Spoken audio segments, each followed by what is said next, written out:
Yo, good morning. Let me get TC going here. Angry Pop, good morning. Hey, so I'm really interested in a lot of the stuff we've been talking about in the morning about getting active with the precinct and committeemen and stuff like that. And in California, I'm looking up this one group. They're called the Patriot Precinct Project. They look like a pretty good group fighting in California. A lot of great stuff that they're doing. So I might be reaching out to these guys and seeing if we can get some more boots on the ground connection in California with them.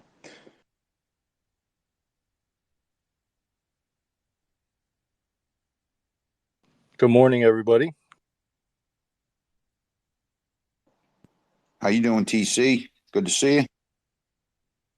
You too, brother. How's it going so far? Just another Liberty Saturday, picking up the flag, running forward, figuring out how we're going to do it. Little progress at a time. Slow and steady wins the race. Right, Caroline?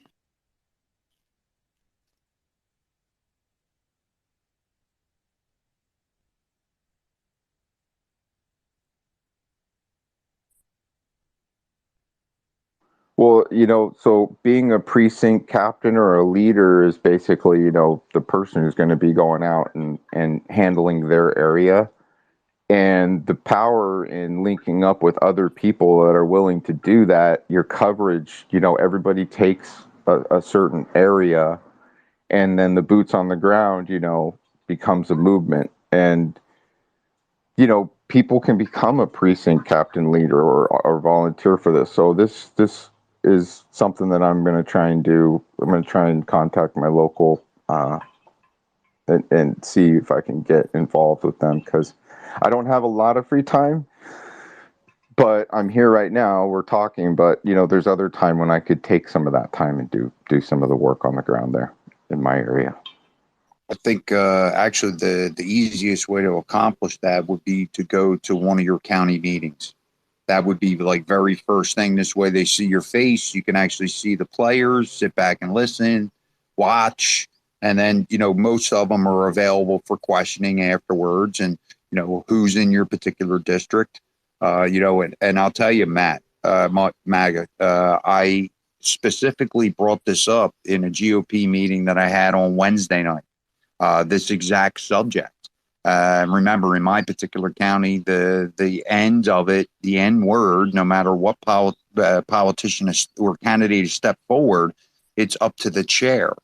And that's not the way it should be, because it's not only just the chair, it's also the consultant that is doing these, previewing these candidates.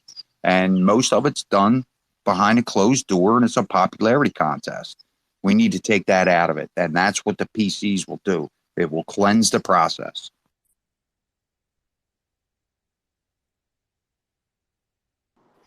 Yeah, I even have my state legislature enhancing our tweets, if you saw that or not.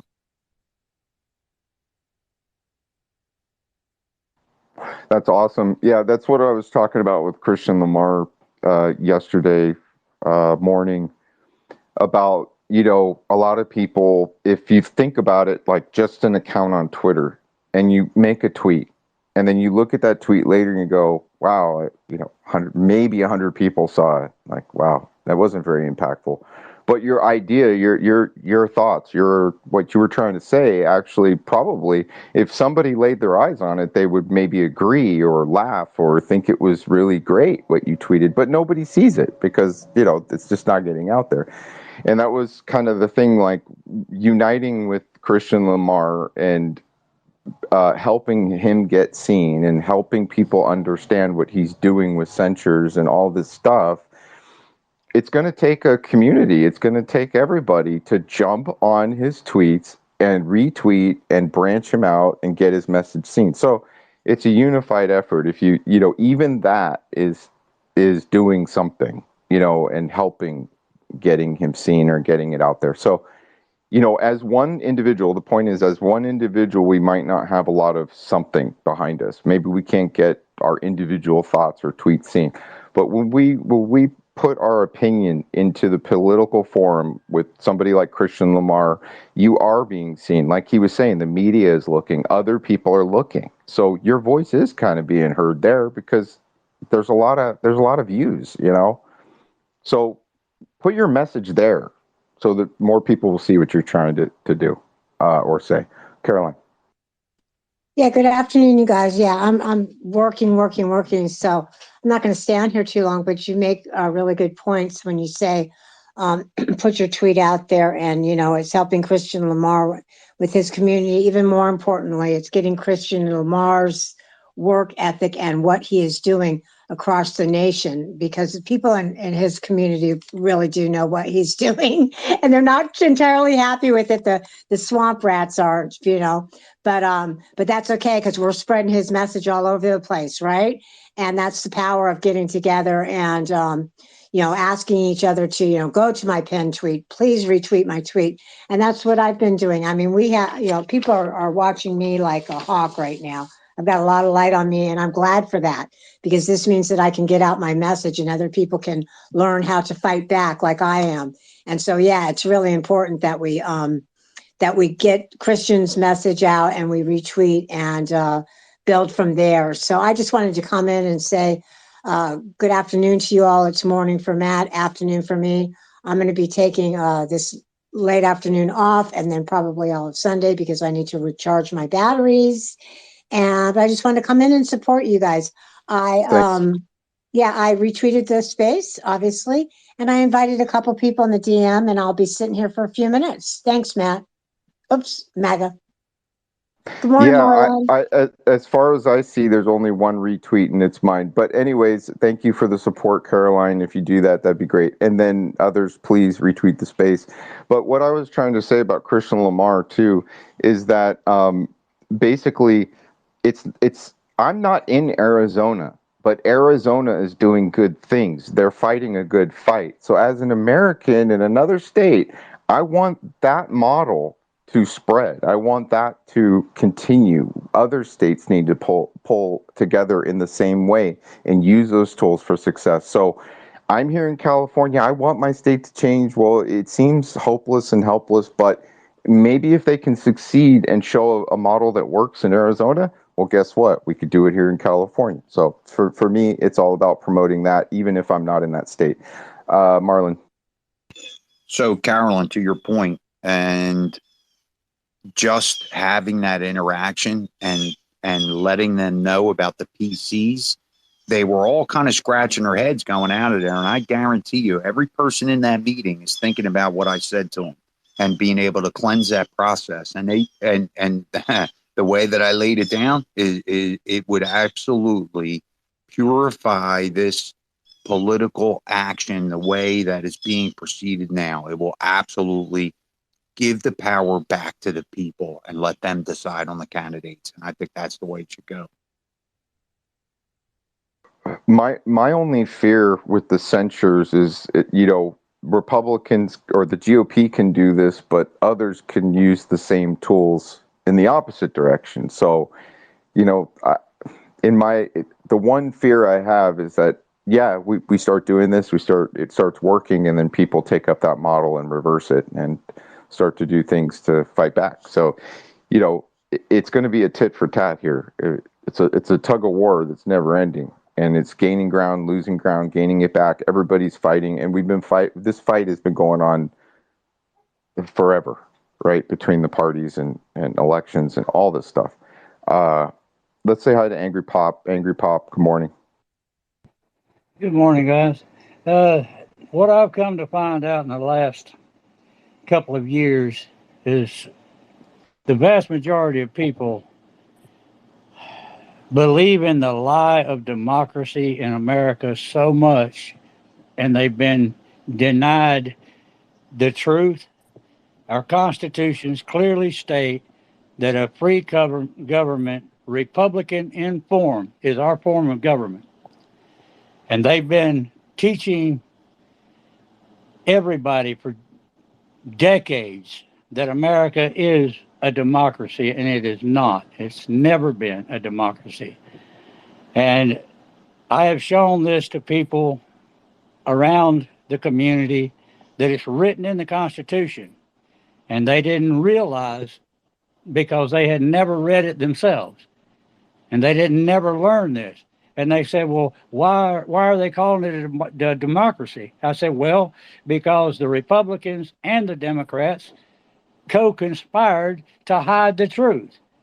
The Constitution is our authority to govern their actions, not their authority to be our leaders. They are our trustees and servants, and nothing more. Never have been anything more. And the more of us that educate people in our own communities about this fact, the stronger our community grows. It's not about this party or that party. It's time to end the party, because let's face it, we can't afford to pay for them to keep their party going. And we have to do something as Americans and stand up for what our authority is as the leaders of this nation. We don't have kings, we are kings. That's it. That's all I've got to say this morning, guys. You know what, Angry Pop? What I'm committed to, brother, is taking what you just shared, because you said it so great and your words were so great. I would really love to just focus on what you just said only and retweet that. I just would like to take that one sound clip and immortalize it, because Angry Pop, you are right. They're overstepping on the people, and exactly what you said. I couldn't even follow up with that. That's like a mic drop. Feel free. Yeah, Angry Angry Pop, Pop. so great. Yeah, we're going to come up with a tweet and we're going to tag you in it, buddy. Well, we're recording the space, thank goodness, and it's words like that. It's words like that, Angry Pop, that people on the internet need to hear, and I'm going to make sure that they do. It's about all of us. It's not about the government. It's about all of us and our children and our grandchildren and our posterity that's guaranteed protected in the Constitution that they all swore an oath to. In my personal opinion, every politician who refers to America as a democracy is a traitor. Every one. Thank you. Hang out with us, Angry, and good morning to Jason. I just want to say, Jason, hi, how you doing? Hey, Matt. Hey, TC. Hey, Marlon. Thanks for having me up here, and thanks to everyone in the room. You just said something about Arizona, and I've just got 2 kids. I've got so much going on in my life. I still signed up to be a precinct committeeman. I think you guys know I'm going to my first meeting on Monday. By the way, I don't think I'm walking into a lion's den. Actually, I think I'll be welcome there, but I just need to get my arms around information. And even I live in Washoe County, Nevada, and I don't know what information I'm going to be given in order to make a difference, to read whatever. Anyways, going back to Arizona, you said something at the beginning about some good news, and I was hoping you could kind of refill my reservoir of positivity, because I was in a space with phenomenology and Dan, I think, from Precinct Strategy.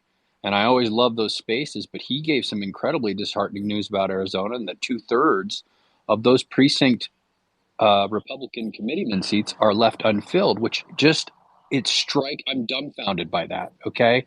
I'm a glass half empty type of guy, but I want to believe in the future, and I want to believe that we're making a difference in these spaces.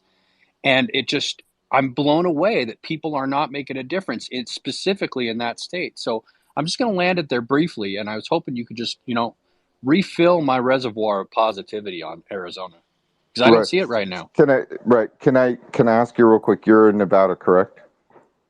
Yeah. Okay. So, and when you took up this mission to do what you're doing, how many seats are vacant where you're at? I Did you don't know find yet. out that data? Okay. Yeah, because I remember that was one of your main questions. I think you were going to find out. So it is what Angry Pop said was that Americans have been led to believe, and also there's no education leading them to understand what they can do. And so regrettably, it's rampant. There are seats that are unfilled, and we do need to fill those seats. Now, it's not just putting a warm body in there or somebody with a pulse or a house plant in there.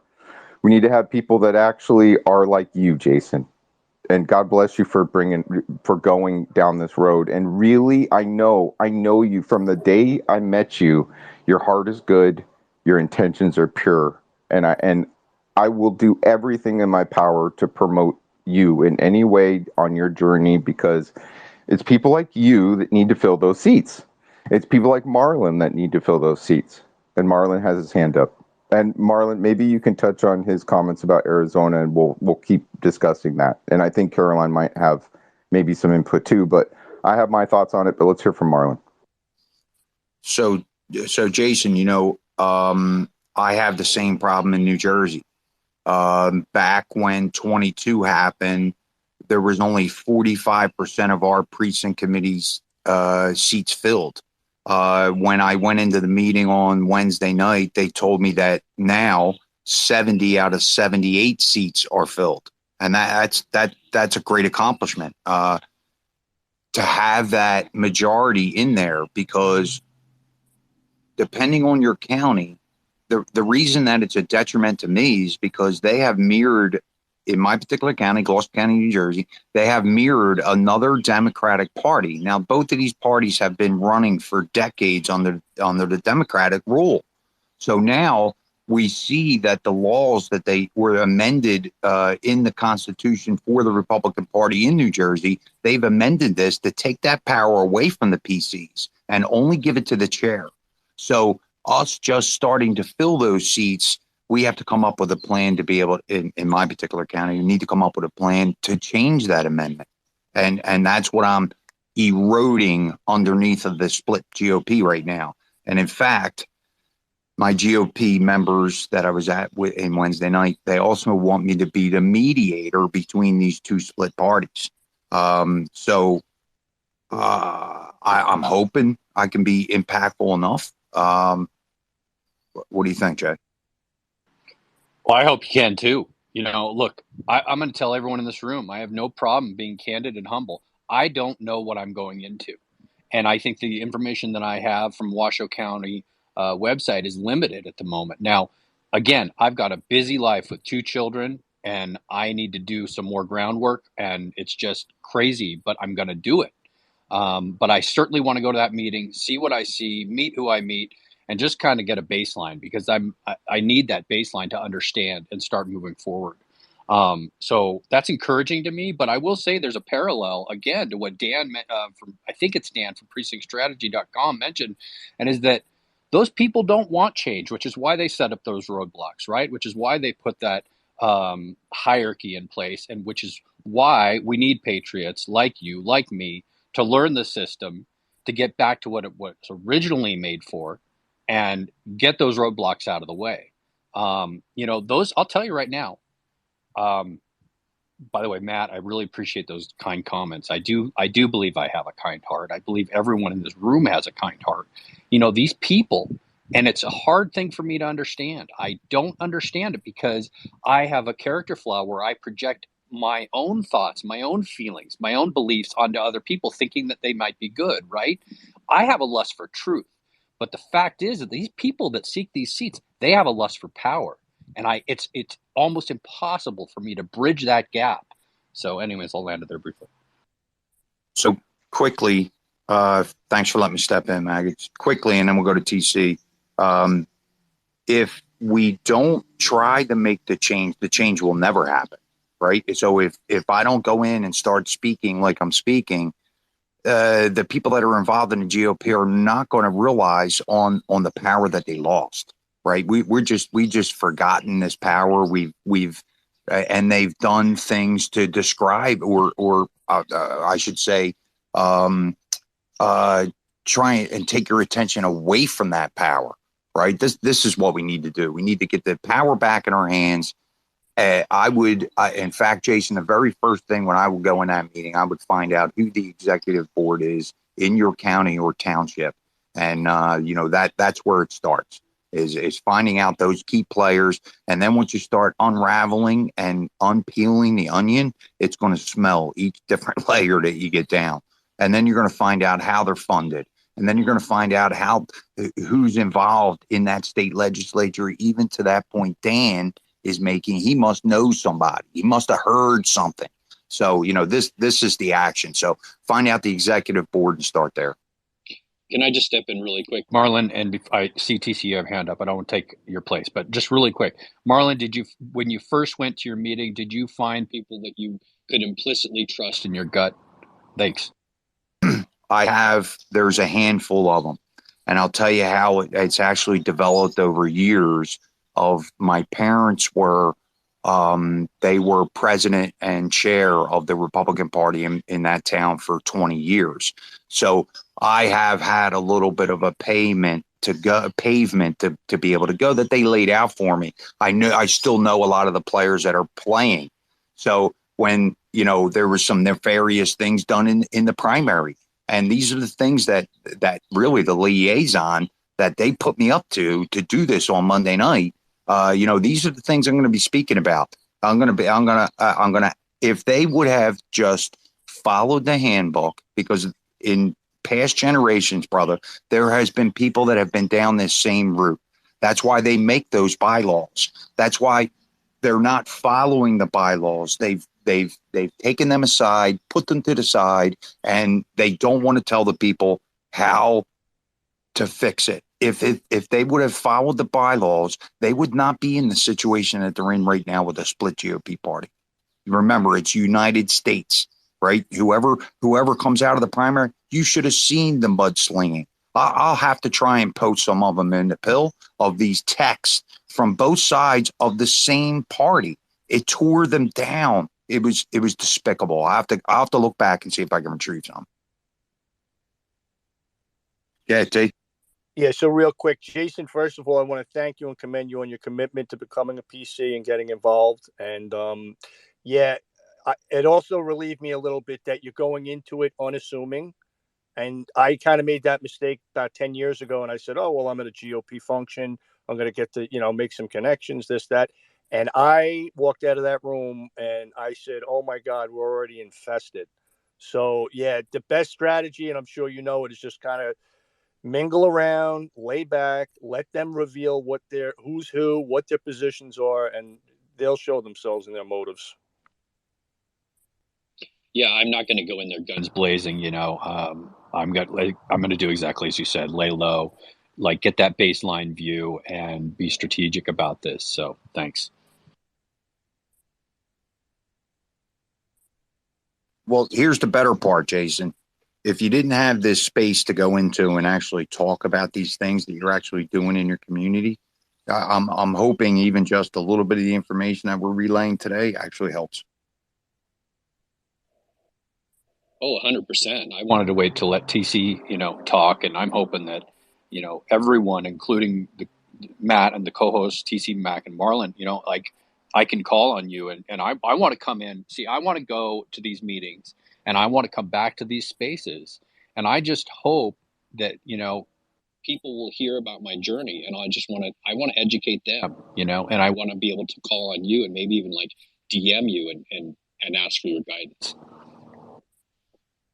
I think there's a lot of people that are up here that would absolutely invite that. So, Jason, my DMs are wide open. Thank you. Thank you very much.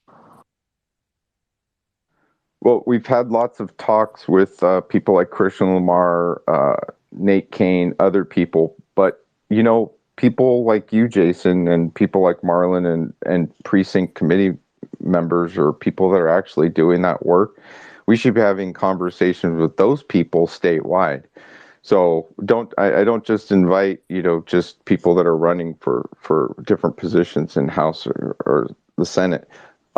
having conversations with people like you is vitally important because, like Angry Pop said, there's a lot of people that are just sitting idle, and I've heard it for months and months and months. Everybody, the general public, the general population believes that their vote doesn't matter anyways. They get into a state of giving up or, whatever, and they get frustrated, and they're not doing exactly what you're doing, and thus the seats are empty because the education on the process is not there. It was hidden from us, and it's not being taught. Nobody knows it. So I think we are going to start bringing people to that. And I think the people that are all upset and they're, want to scream from the rooftops and they're angry, well, now they have a place to vent that frustration and do something instead of doing something that's going to get them in trouble. They can follow the actual process that was laid out by the government. That it was there all along. They're just not doing it. Jason. Well, I'm about as 2A as they come, right? And so I look at it as kind of a binary solution, right?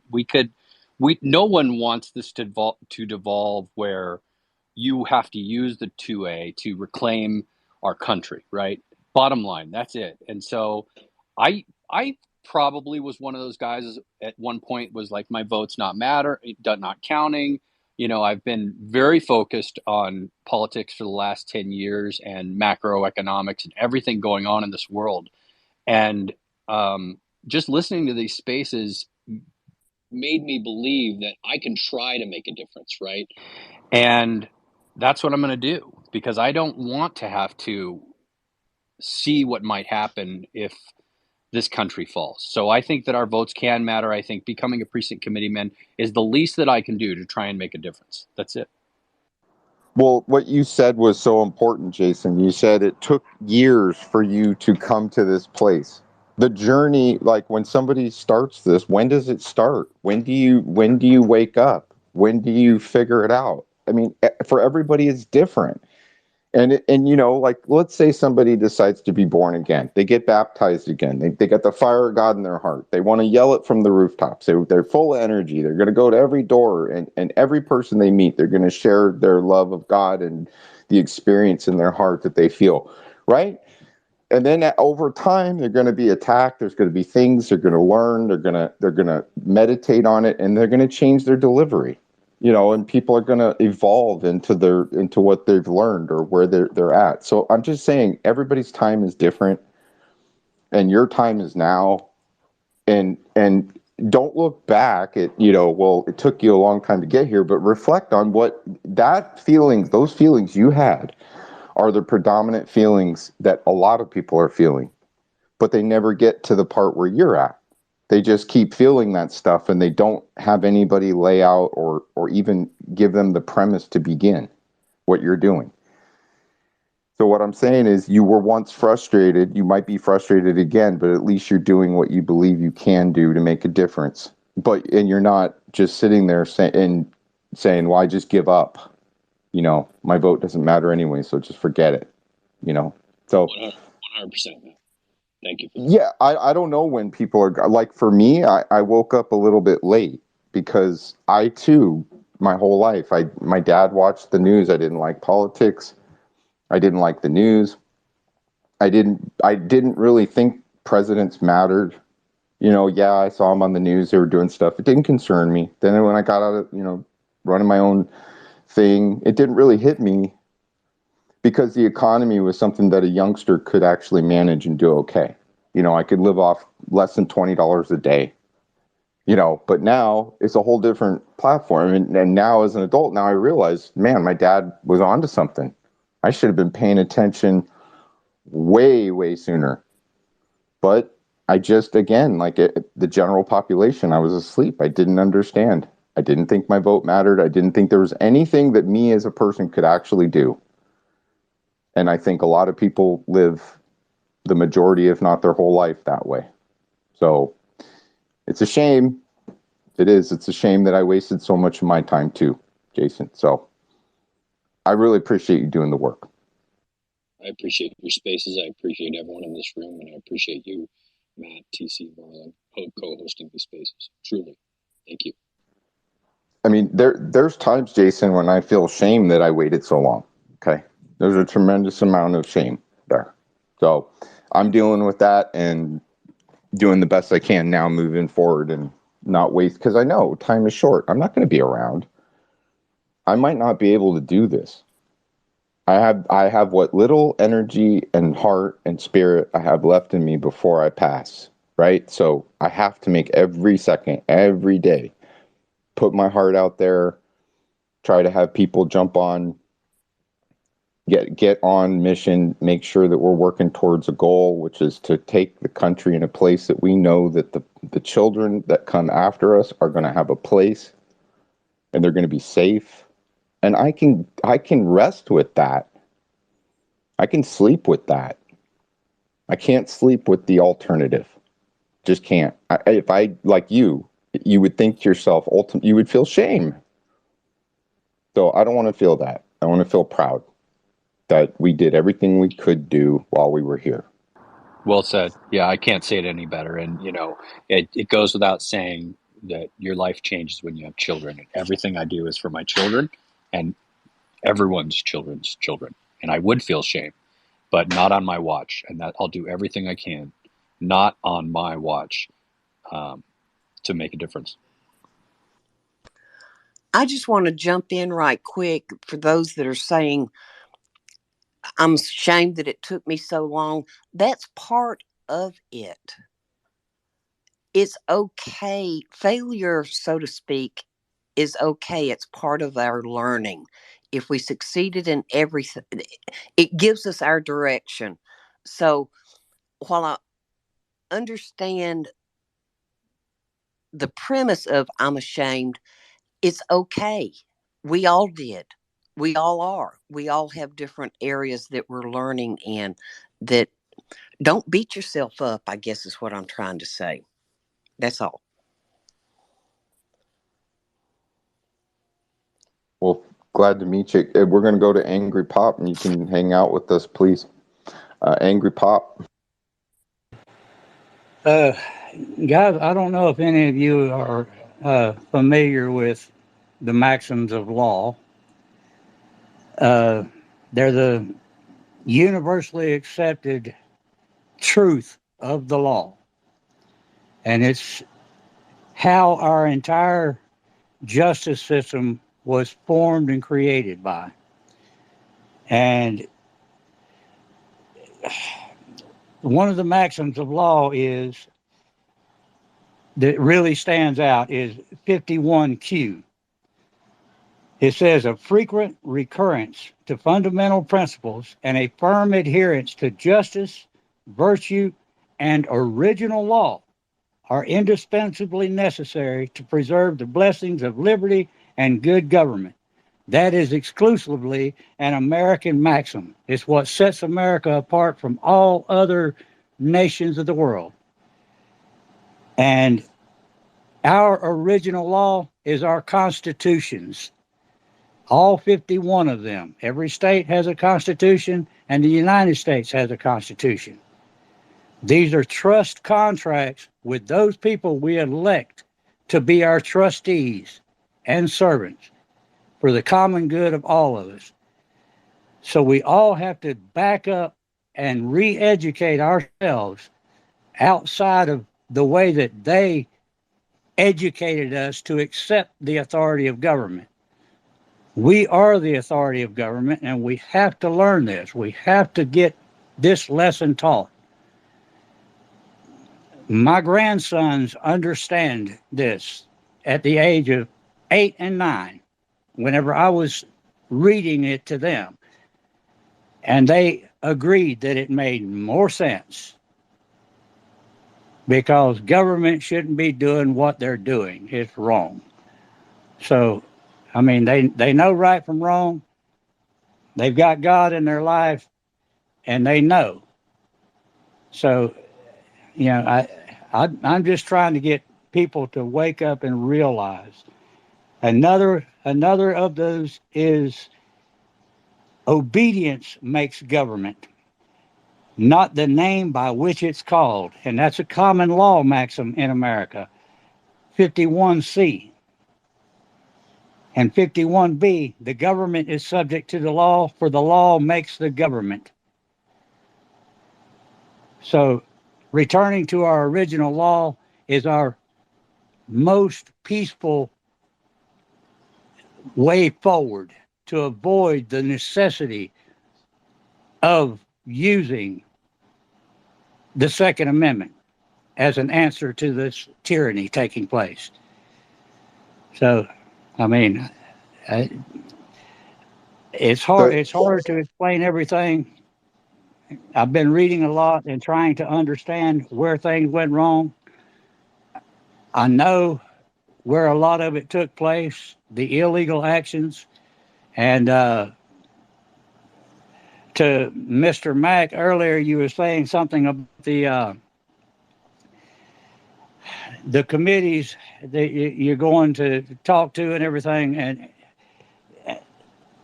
they are uneducated just like the masses have been.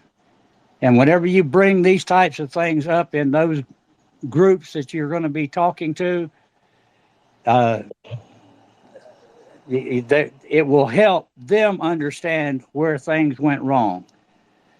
And we need to be really conscious of who we're electing.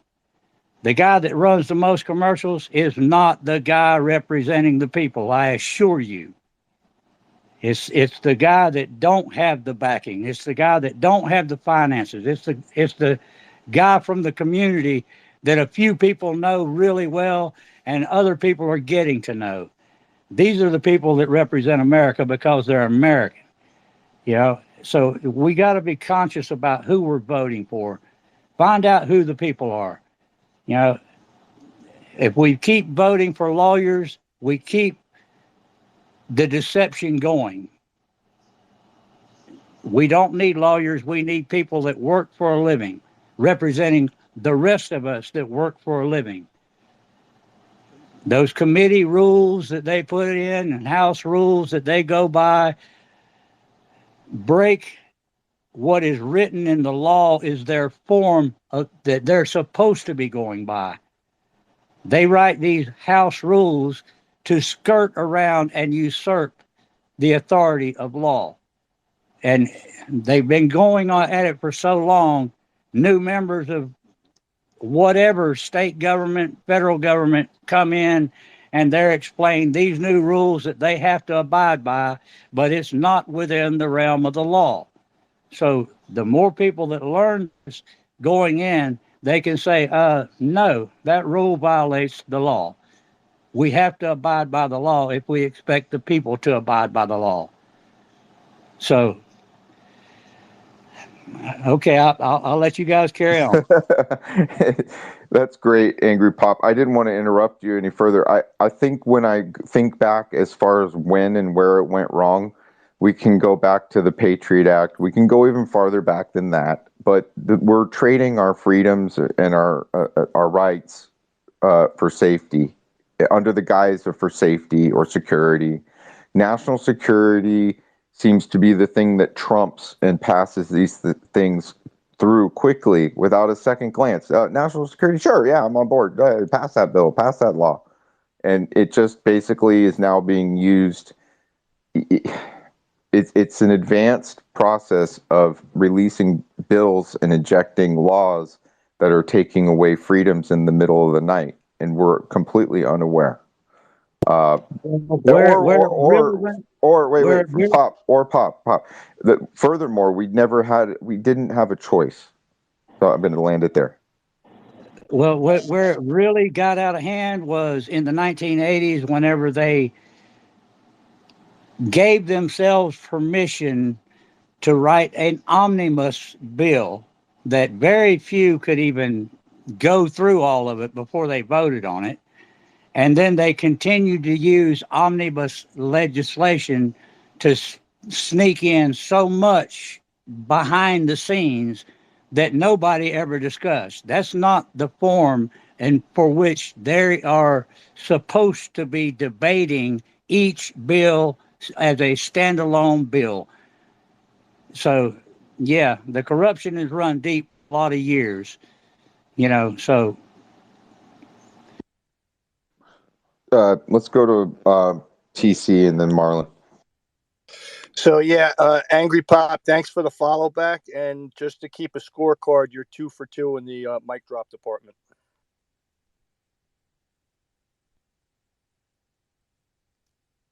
So, Angry Pop, to your point, if you can imagine, if you've been running a particular political party for so long, and you think this is actually the way. So, in my particular county, obviously they've been snowed to know that their chair makes the final decision. And actually, Angry Pop, where that comes from is actually the participation inside of the party. If you don't have all the PCs filled, then your power is nothing.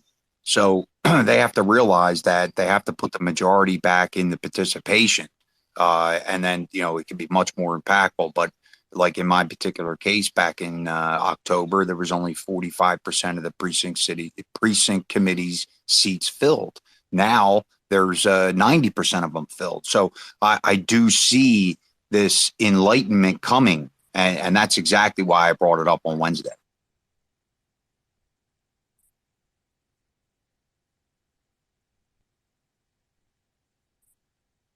Yeah, Jason. Yeah. Hey, I just want to tag on to what Matt was saying about, freedom in replace for safety. I don't know if you guys saw some Tulsa, Oklahoma sheriff, and I might be getting the information wrong, but this is Tulsa, Oklahoma. You'd think this is the bedrock of patriotism. My family's from Oklahoma, my extended family, and this guy was just saying like, hey, on gun control, you might have to give up some of your freedoms for safety. So this is happening all over the place, and I'm just telling people that probably already know, but I just want to echo it for people to wake up. This is happening in the bedrock, what I thought was the bedrock of this nation. Thanks.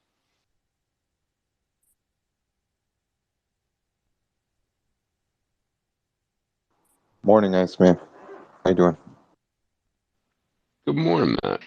DC, Marlon. Thanks for the mic. Gypsy, Jason, Angry Pop, Nano. Nice to hear you folks in here. We already had it rammed down our throats, and now they're trying to ram down their version of the booster shot. Remember, the Patriot Act was passed to protect us from all the other idiots outside of our border. That was how it was shoved down our throat. And here we are now finding out that the Patriot Act is being actively used against patriots in our country. We're all forgetting about that.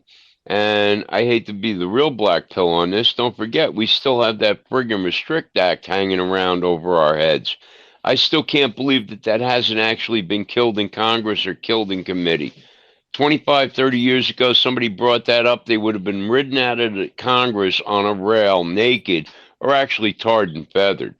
And now they're actually, even the GOP is considering backing some of this horse shit. Yeah. So, we've got this all this stuff hanging over our heads. So, and we're all quite aware of it. Thank God we all are. And we realize this. So, but that's my ad for the day. Good afternoon to all. Good morning to some.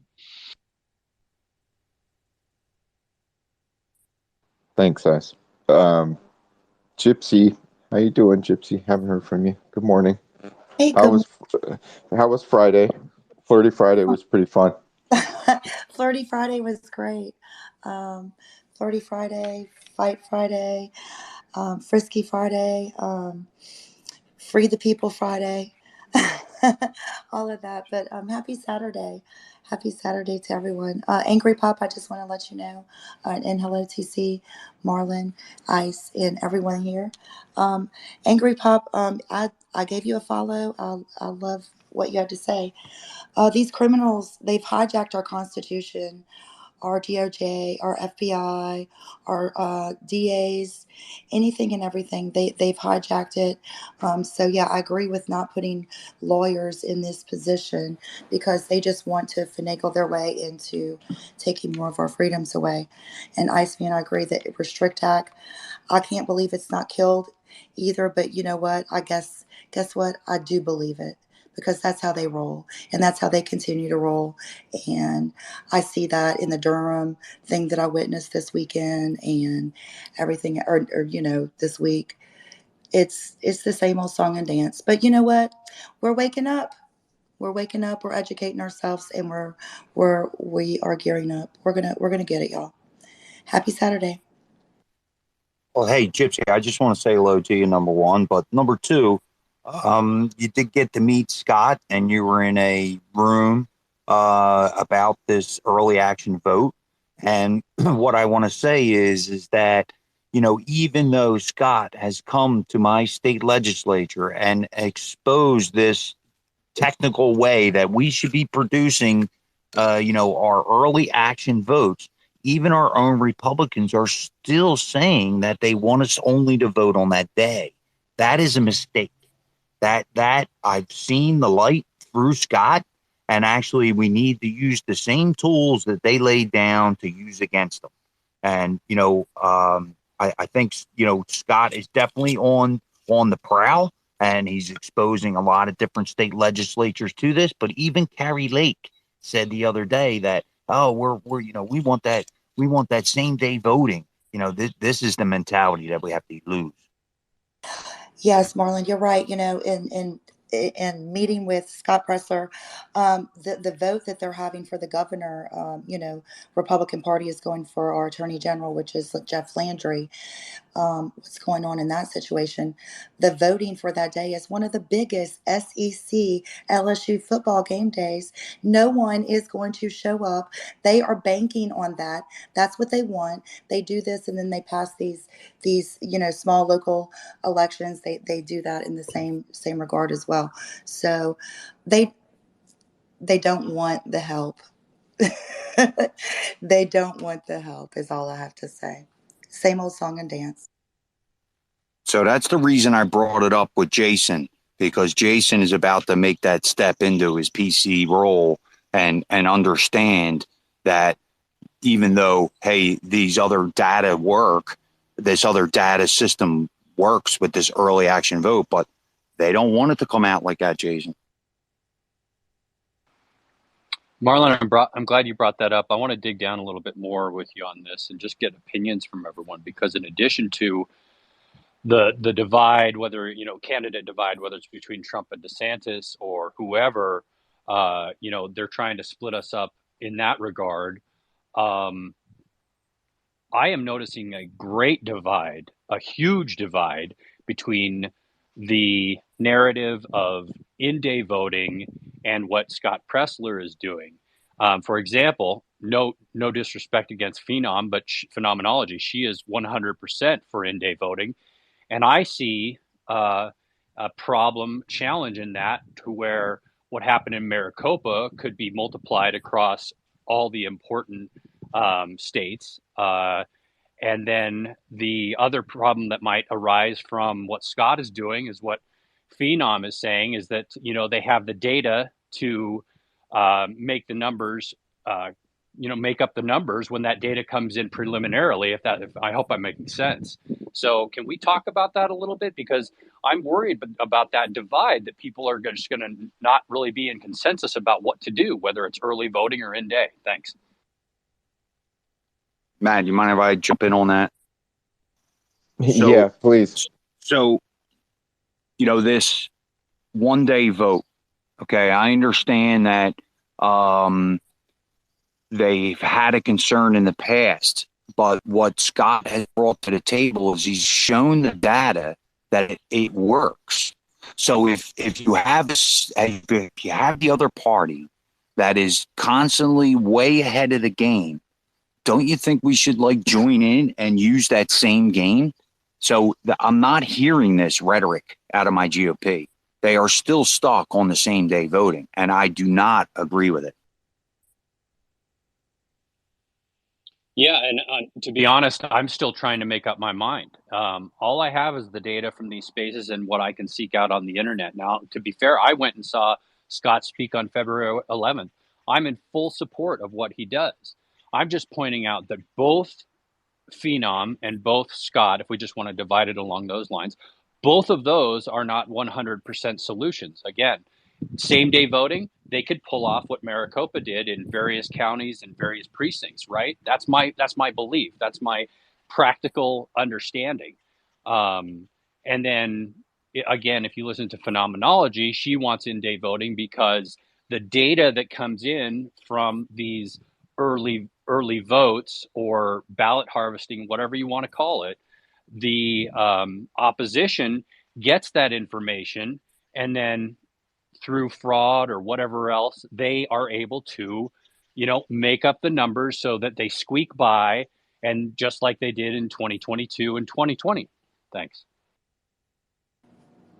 So, Jason, I know you've been in my space when I've talked about this. In 22, our county, the Dems had contacted the Board of Elections. They found out how many votes they were behind.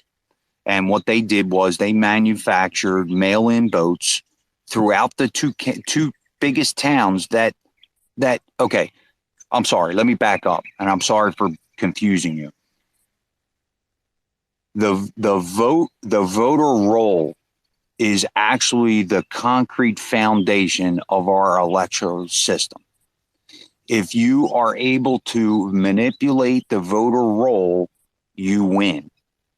And how they did that was they produced 6,300 mail-in votes outside of the two biggest towns. So what this did was the towns still won as Republicans. The two biggest towns in my county won as Republicans, but we did not win one county seat. That's because they produced the 6,300 votes. Now, it's been through two different judges, and each judge comes up with a reason why they won't hear the discussion. So now this particular case of the 6,300 votes is going to be heard in August. And by that time, Jason, nobody cares. And then number two, they scream voter suppression at that point. Oh, well, you're trying to suppress the vote. No. We are only going against the 17,500 votes that they had recorded in the voter roll. That was they had a certain amount of votes. So they proceeded and went over that 17,500 by 6,300 votes. This is the argument. But what the judges are saying, that they're screaming voter suppression at that point. And we're trying to take that vote out. Well, where is the confidence behind them 6,300 mail-in votes? Where is the signature verifications? Where is the, striking of, anybody that's nefarious? This didn't happen. This is how they manipulate it. It's not the machines. It's not the Dominion machines. It's the manipulation of the mail-in vote. And I'm going to tell you that because in the last 2 years, the voter roll has strengthened. And that's why she was able to even put this lawsuit in. So if we go back and we put the power back into Pacey's to negate those 6,300 votes and to be able to form this coalition to go against the Board of Elections is the way that we need to do it. But the judicial system is way behind and it's too slow. So I'm sorry if I confused it, but I hopefully you got my point across that they're manipulating the mail-in vote. No, I get your point there on mail-in. I just don't know what's stopping that from happening again in 24. Now it sounds, and I'm trying to follow you, but are we putting our hopes that this groundswell movement that is hopefully happening on the precinct committeeman level gets in and we're able to put in those rules or whatever before the 24 election? Again, I apologize. I'm naive to a lot of this. I'm still trying to gather my arms around a lot of it. No problem. And this is why we're talking about it. So the more important election is actually 23. So if we don't set our states up for success to be able to receive a Trump policy, even if my state is still blue, Trump's not going to help my state. So that's why it's more important to go after these elections that are off cycle, right? This is where we're going to strengthen it, by strengthening our own communities and our own local politicians. And again, here's the problem, Jason. A lot of the times when they see somebody say they had a candidate that they dumped a lot of money at, and you know what, he came up short. the problem is America wants this fail swoop of this guillotine to come down. It's never going to happen like that. It's going to take a couple of voting cycles for that to actually work out. So think about it. If Trump actually gets in 24, it's going to take 18 months for it to even reflect in our communities. So this is the policies, it's I'm sorry, I'm rambling. I'm sorry. You're all good, man. I'm following you. It is so infuriating because I'm watching it pour out in front of me, and I'm watching it happen, Jason. Yeah, I mean, something that's kind of tangential to that to me is that, there seems to be this zero-sum game with a lot of pundits out there, which I'm trying to work jockey in my own mind. And I'm starting to come to the conclusion that I don't personally, and everyone can have their own personal opinion, but I don't think 24 is a zero-sum game if Trump doesn't get in, because if we do make progress with this groundswell, with this ground game, with this grassroots movement, we can put in governorships. We can put in everything. I don't care if it's a library board. We can make a difference going forward. Like me, I would love Trump to get in 24. I'm going to do everything in my power to make that happen. But I'm trying to stay positive here too. So I just wanted to put that out there. Hey, I just want to leave you with this one thing, and I'm sorry, MAGA, you can get back to the hands. Local action equals national impact. So if you take that same formula that I just came up with, 6,300, spread it over to 21 counties across America, right? It's like 6.8 million votes that they manipulated through mail-in votes. Thank you, Marlon. And we're going to go to hands. We got Feed Me and then Egg Monkey. Hey, MAGA, TC, Marlon. Jason, I'm hearing you because I've listened to both sides of this story as well. So I know Scott is interested in getting, as many people out there to vote. That way, and if you vote early, if you've got a good handle on the voter rolls, then you can see who maybe hasn't been to the polls yet to vote, and you can touch base with them. You can call them and say, hey, I see you haven't been to vote yet. Get out there, vote. Can I drive you to the polls? What can I do to make sure you get a vote in there? And I also see a phenomenology side of it because, that if they know how many people have voted, then they can manipulate the system a little bit better. And then they can throw some extra of those fake mail-in ballots that they did the last time and then stuff the ballot box with them. So it's so difficult because, you're like, which side do you pick? I have always been an early voter. Except for early on when I first started voting, it was same day voting. And then it switched to, well, you can early vote. And I was like, okay, I don't want to not vote. I don't want to miss things potentially or have something come up on voting day. I'm just going to go ahead and early vote that I assure my vote's being in. And then, of course, I was in the military for 20 years and I had to vote absentee ballot a number of times because I was overseas or whatever. But I've always tried to get the jump on the voting. So I don't know really which way is the best way, but I understand your angst about it because I have that same feeling about it. And then, as I've mentioned before on MAGA and Marlon's spaces, TC space, Gypsy space, that, the Republican Party doesn't, there's a lot of these precinct committee chair spots out there, and the Republican Party, they don't even want you to know who's not in those spots. They don't care. They want to maintain their little good old boy network. They don't ever care. They want to maintain the uniparty. They're perfectly happy with it.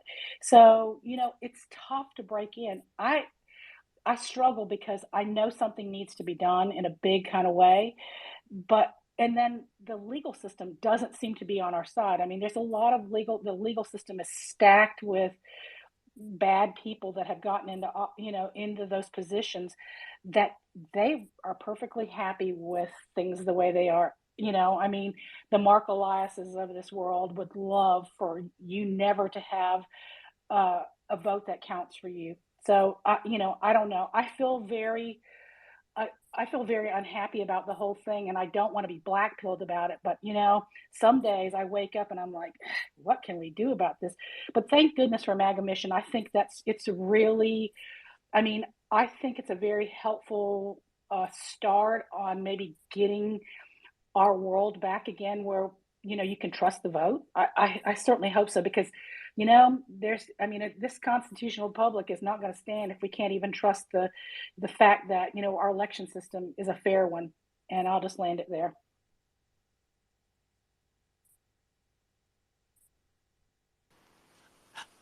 Those are good points, Deborah. I agree with a lot of that. I think there's no way to get around that. We need multiple things fixed to really have secure elections.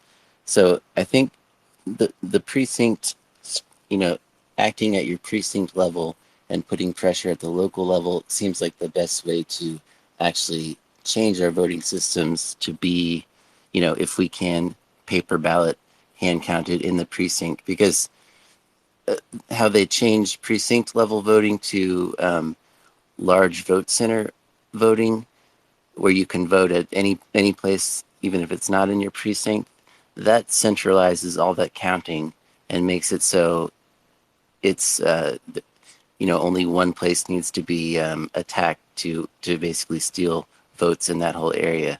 So I think part of the confusion is because we need to fix multiple things. We need to take it back to the smallest voting unit that we can, which counts its own votes, and then also we need to become more active and get people out to vote. And there's just lots. We need to work on all fronts, I think.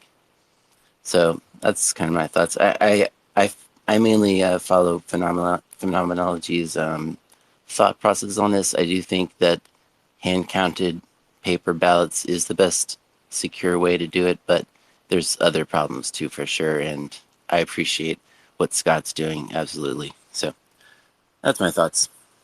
Oh, one last thought. I wanted to encourage people to attend, because there's so few people that are actually active at these local Republican meetings. I live in Tarrant County, Texas, which is where Fort Worth is located. We have 1.2 million registered voters, and it's more Republican than Democrat. And I went to our Tarrant County GOP meeting for the month, and there were about 40 people there. So it doesn't take a lot of people to become a majority in that situation. Thank you.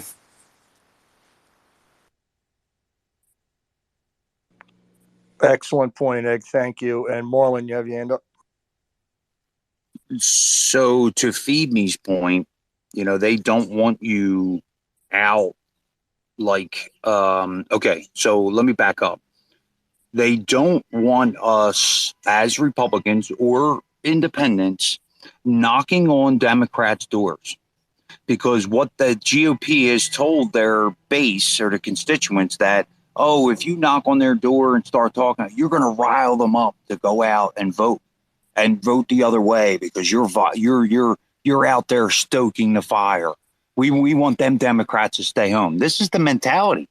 This is wrong. Whether you're a blue, red, white, it doesn't matter. I think it's more of the policies that should be taken forth, and I can guarantee a lot of Democrats are thinking like we are. I don't think it's all, I don't think it's all bad. I don't think we can paint them all with a broad brush.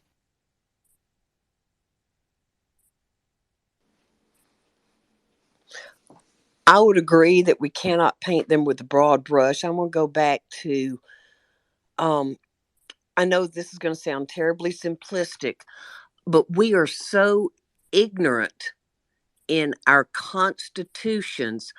We continue to battle within the statutes. We have been trained to think the statutes is the only thing we have. But before the statutes was the supreme law of the land, which is the constitutions. When you're able to battle with the constitutions and not get caught down in the weeds of the statutes, then the relief, the remedy will come. It is for that reason that it truly doesn't matter. We can just look at Roe versus Wade as a prime example. Everyone thought that it was a done deal, but it cannot get codified, because of our Constitution, not the statutes, but the Constitution, because we are guaranteed the right to life. So until we can retrain our brain, and it's hardest on the lawyers to retrain, that we need to be fighting this with the supreme law in which statutes have to bow down to. It's all written in the constitutions. There can be no statute passed that goes against our Constitution. That's not to say that there haven't been, because we were so ignorant, myself included, to not understand that they can't do that. And with that, I'll get off my soapbox. Thank you. Okay, Nano. Just hang out, Nano. Angry Pop. Well, in support of what she just stated, the first time that the federal government tried to overexert its authority, there was a case in 1803 called Marbury versus Madison. And it's the determination by the courts then, it said a law repugnant to the Constitution is void. An act of Congress repugnant to the Constitution cannot become law. The Constitution supersedes all other laws, and the individual's rights shall be liberally enforced in favor of him, the clearly intended and expressly designated beneficiary. We, the people, are the trust protectors and the beneficiaries of the constitutions, as stated in all of the constitutions. And to back that up, the maximum of law and unconstitution. This goes directly to you, Marlon, on your answer to the Patriot Act. An unconstitutional act is not a law. It confers no rights. It imposes no duties. It affords no protection. It creates no office. It's in legal contemplation as inoperative as though it had never been passed. So, yeah, the thing is our fundamental principles of law that back up the strength of our constitutions, our trust contracts with those people we vote in as our trustees and trust protectors are valid contracts. And if they violate their oaths of office, they are in violation of the contract, and thus their authority to govern is void, period. They hold no power to override the constitutions, ever. They've never had that power, and they've never should have gotten away with the deceit that they did. Now, just to support that even further, contracts receive legal sanction from the agreement of the parties. That means the people and the government. If the people don't agree with what the government has done, the contract becomes invalid. So, we have to learn not only our constitutions, but the fundamental principles of law and the original law of the land, which is our constitutions. So, just carry on. Angry Pop, to your point, we have forgotten. We have to relearn this. We've forgotten our way, and we let them tell us that it wasn't the right way. That's where we got to take the power back, right? Because it is a cause and effect the Constitution. If this happens, this is the repercussion. If this happens, it's very linear. It goes across like a spreadsheet almost. They were way ahead of their time. I think I've referred to the Constitution like the first computer on parchment paper or computer program. If you were going to write a program to operate, or a matrix, if you will, it's a working machine in and of itself, the way it's written. And that's what a matrix is. It's an operating system, but they wrote it out on parchment paper. But when you look at it, it's like a circuit board that just completes a program if you follow it. If you break it and you don't, use it, it's an error. There's obviously an error message 404 going on here with what they're doing. Does not compute. But it's those, when we started this out, we've been doing this for a while, but I've been holding this space every Saturday at 10. And we talked about early vote action. We've talked about we talked about the Constitution, the amendments. We've talked about the acts. We've talked about all these other things. The bills, the bills being passed into law at an alarming rate with, no control, nothing being stopped, nothing, it's just going through. But this is happening state by state. So, how do you slow down the bills being passed into law? And you can't slow the rate at which they're written, but maybe you could slow the rate at which they're passed. I don't know. To your point about the laws being written, Angry Pop, to your point, it sure looks like they've been using AI to write these bills. How could anybody come up with a 4,600-page bill? And that was the Omni bill that was passed back in December. If you actually look at it, it looks like a computer wrote it. And I guarantee you for years that's what they've been doing. Well, in not to put my tinfoil hat on, but I do believe this. Well, in 1947, whenever they created the National Security Act, they created a panel of people to help with the writing of laws, made up of lawyers that are not elected. They sit in the back room and they write up laws to serve that purpose, to support their global governance ideals under the National Security Act. Now, whenever they did that, they left laws being written by a group of individuals to serve a certain purpose to be legislated on the floor by those elected to represent the people.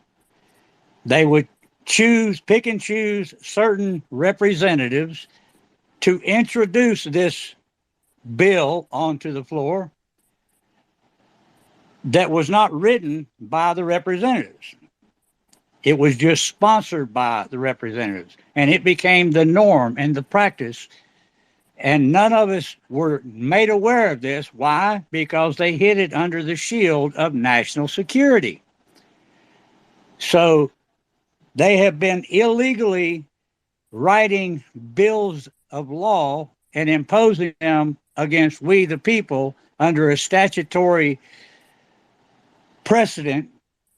And the vast majority of those precedents are from the Commerce Bill that was never ratified into law.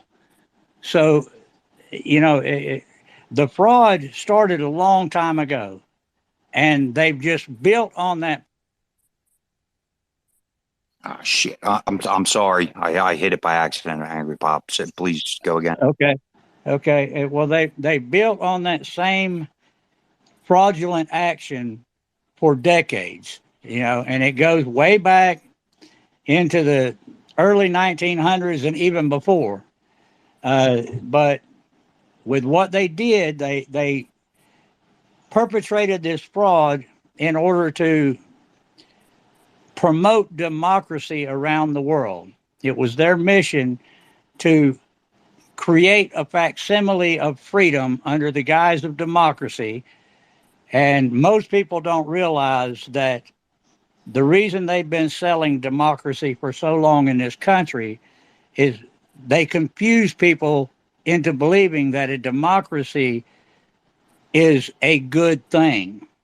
It is not. It's never been a good thing. It's where people elect leaders and not servants. A republic is where you elect people to take care of the business of protecting you and your rights, individual rights. So, our republic has been under attack for ever since 1871, whenever they did the Reconstruction. Okay. Nobody knew what it was. If you look at it, 1903, whenever they passed the education bill originally, it was because less than 28% of the population could read and write. So all the legislators agreed that was a good idea. We didn't know that they had nefarious intent behind it. But whenever you have that many illiterate people in the country, who exactly read the bills of law that were being passed? If they couldn't understand what was being passed, how could they have consciously made a good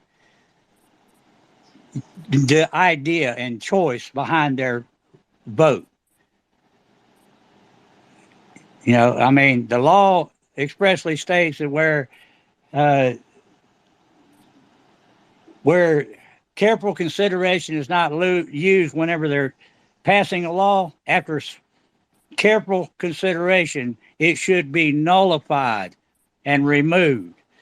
Now that the vast majority of us can read and write, maybe it's time for us to force our legislators back to the drawing board on some of those laws that were done under deceit and make a correction and bring it back.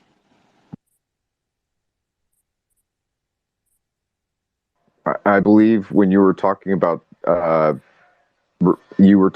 certain case that you mentioned early on, and it looks like the Supreme Court is where these things need to be brought to ultimately, correct?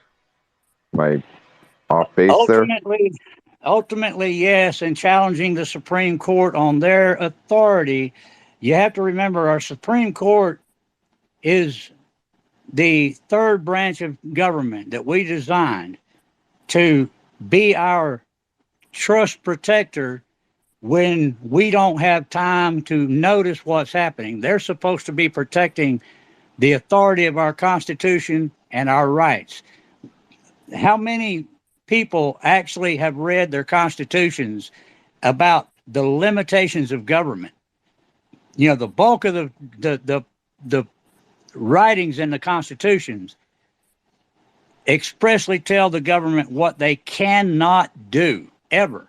The rights are just the forefault of it that says, okay, these are the rights that y'all cannot touch under any circumstances. You can't make amendments to them. You can't adjust them. You can't do anything to them until the people have voted on them.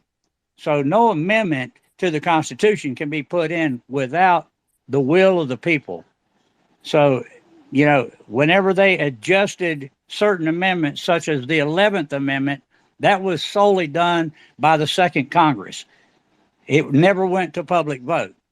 And what did that do? That gave them the exclusionary rules to shun their responsibilities to uphold the Constitution. And that Marbury versus Madison was a direct challenge to what they did to try to stop federalism from being imposed. And they tried to strip the states of their authority to govern themselves independently of the federal government. So, you know, there's a lot that we have to learn.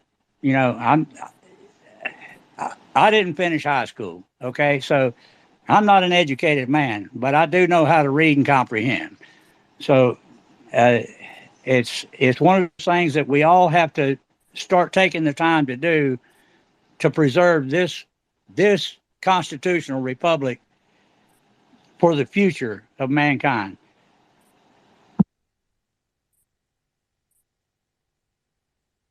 Marlon. So, Angry Al, I want to give you an example of what happened in my state. And my biggest fight, and even the reason I even came to Twitter, was because of the East Coast Wind Project. I'm totally against it.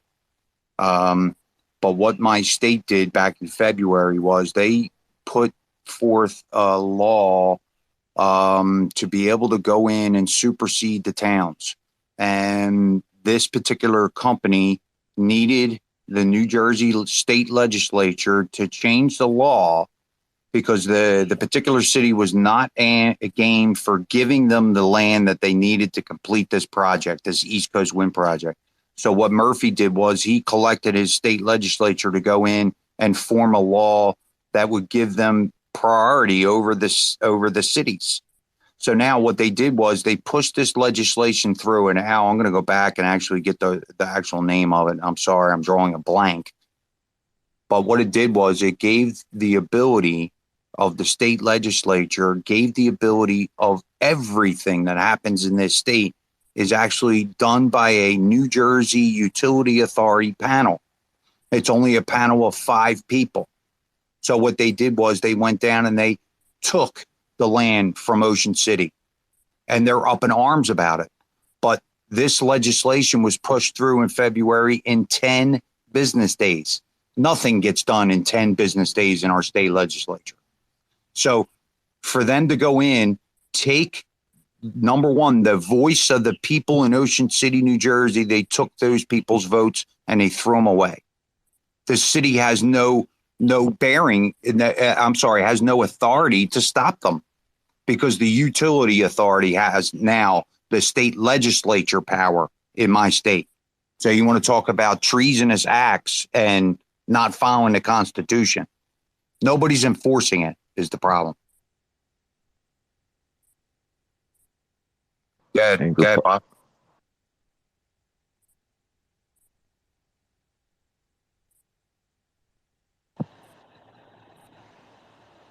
Pop, you there?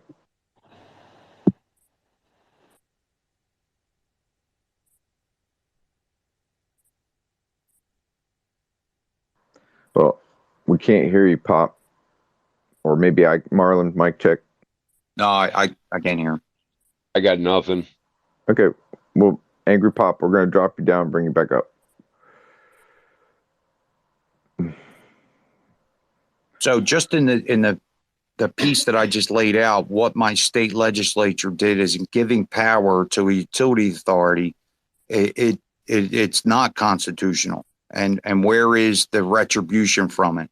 Well, what the retribution is we got to take our local power back in our local governments to be able to now influence our state legislature people that you put into power. So these, again, to go back to the foundation of it, we have to breed these candidates. We have to breed them at a grassroots level, and that's what we're doing. And, it's a shame because everybody's going to expect this big, giant difference to happen, and it's not. It's going to take time. Angry Pop.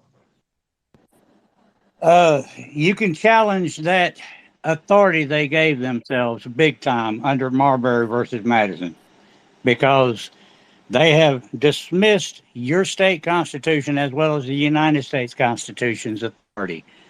And the direction given in the Constitution as for the trust protectors, and that is the people, to challenge the authority of their statutory precedent. It is not historical law, and the Constitution is historical law. So you guys have to get together and write petitions of remonstrance and redress file them with every state legislator, informing them that they never had that right to pass such a statute, and end it, because you are exercising your right as one of the people. Don't go in there asking for their permission. Demand their acknowledgement under the law. And the law is the Constitution. I will read it again. Marbury versus Madison. A law repugnant to the Constitution is void. An act of Congress repugnant, and that applies to legislators as well, state legislators, is repugnant to the Constitution, cannot become law. They are trying to perpetrate a fraud. The Constitution supersedes all other laws, and the individual's rights shall be liberally enforced in favor of him and clearly intended and expressly designated beneficiary. So you did not want your children, yourself, or your grandchildren to have this dangerous thing of a bunch of big fans put on your coastline that not only destroys the view, but it also destroys the ecology of the seafaring businesses. How many rules and bylaws are they going to stack on top of that unconstitutional action they took to govern fishermen from not being able to fish in the waters, to stop the people from gathering on the coastline in the summer to go swimming, whatever? It really doesn't matter. What they did was stolen from the people of the state, and it'll take the people of the state to stand up against this tyranny, because that's exactly what it is. Angry Pop, you fell in the right space today, buddy, because you're a man after my own heart. And yes, they absolutely have stolen this from us. We've forgotten. So, you know, Angry Al, I'm glad you did. I would love to maybe back channel you, get a little more education on Madison case. You know, there's a lot of people that are up in arms about it. And you're right. It's an atrocity. And that's what's happening. I'm watching it unfold in front of my eyes.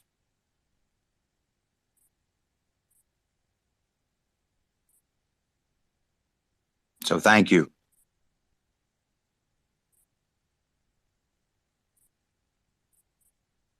I think Egg's got his hand up, please.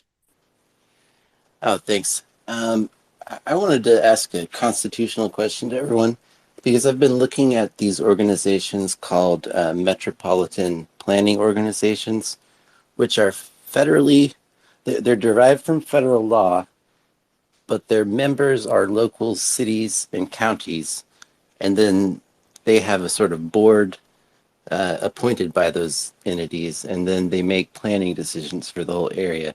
So I think this system may be unconstitutional, and I'd like to get rid of it, but wanted to throw that out there. Maybe people know more about that than me.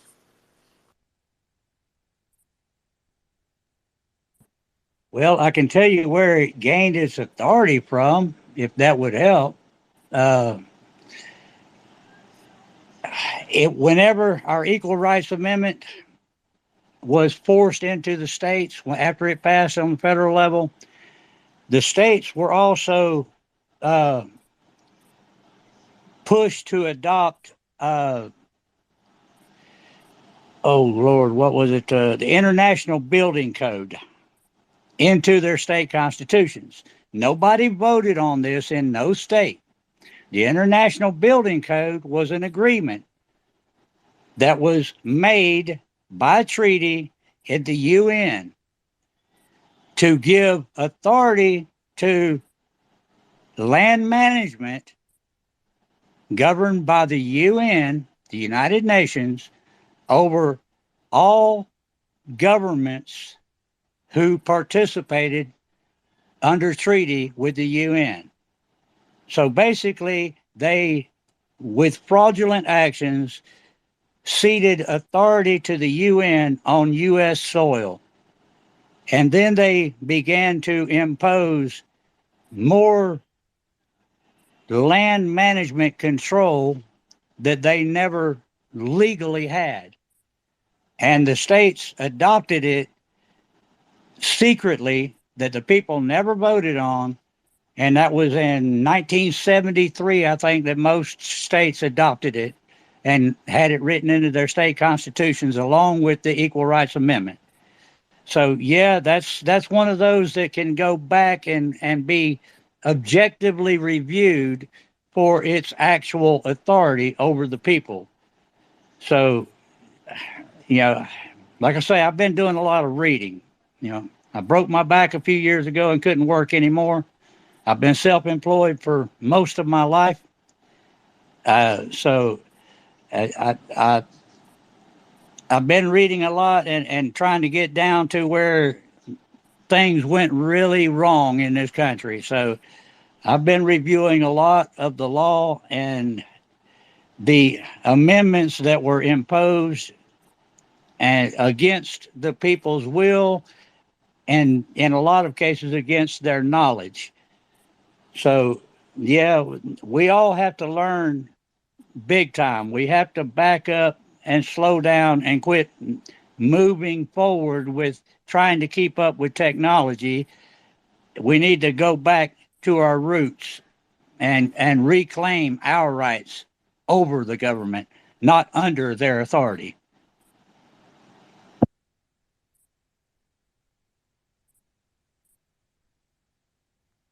So, Angry, let me jump in here. Sorry, buddy. Even look at the public forums.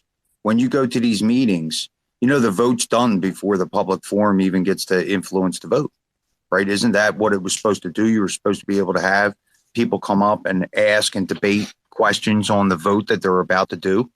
That doesn't happen anymore. They've taken the public out of it. Well, I had a little experience in my little hometown here where I live at now. I guess it was mid-90s. And our mayor at the time decided that he was going to start imposing a lot of ordinances. One of those ordinances was to annex nearly half of our town to two neighboring towns, to give them governance over the people of this township. Well, I went knocking door to door and started talking to the people, and they weren't even aware that they were trying to do this. So I challenged them on their authority to pass ordinances. And the way that I did it was I looked at the federal statutes on the village law. Now, a township can't become incorporated unless they abide by the federal statutes. Well, if your town didn't put in city sewage, sidewalks, red lights, crosswalks, things like that, they can't expand zoning. Zoning was an illegal action by the federal government to exert federal authority under financial contracts with the state to receive federal funding. These townships were enacting rules under the Village Act that they didn't qualify to enact in order to expand zoning and control by the federal government under a standardized form. So I said, okay, well, I will accept your ordinances, but first you have to show me where this township has ever adopted zoning and who voted for it. Secondly, you have to provide these amenities that are required by law before you can adopt any of these measures. And I got a lot of people from the community to show up to that town hall meeting. And people all stood together and said, no, you're not going to put zoning on us. We live in an unzoned township because we chose to. We don't want federal overreach. We don't want state overreach. And we don't want our mayor selling out our freedom under a financial contract. So we, as a town, raised the funding to put up the red light that was of concern at our main cross section of the highway. We raised the money to update our athletics building for our students. We raised the money to get our roads updated and paved that the state said were already paved. And then we uncovered an even further fraud that had been perpetrated in this whole county. There was only 2 dirt roads in this county at the time on the state maps that were unpaved. Yet we showed where there was over 100 dirt roads in the county that had been paid to be paved and forced the state to come in and pave those roads.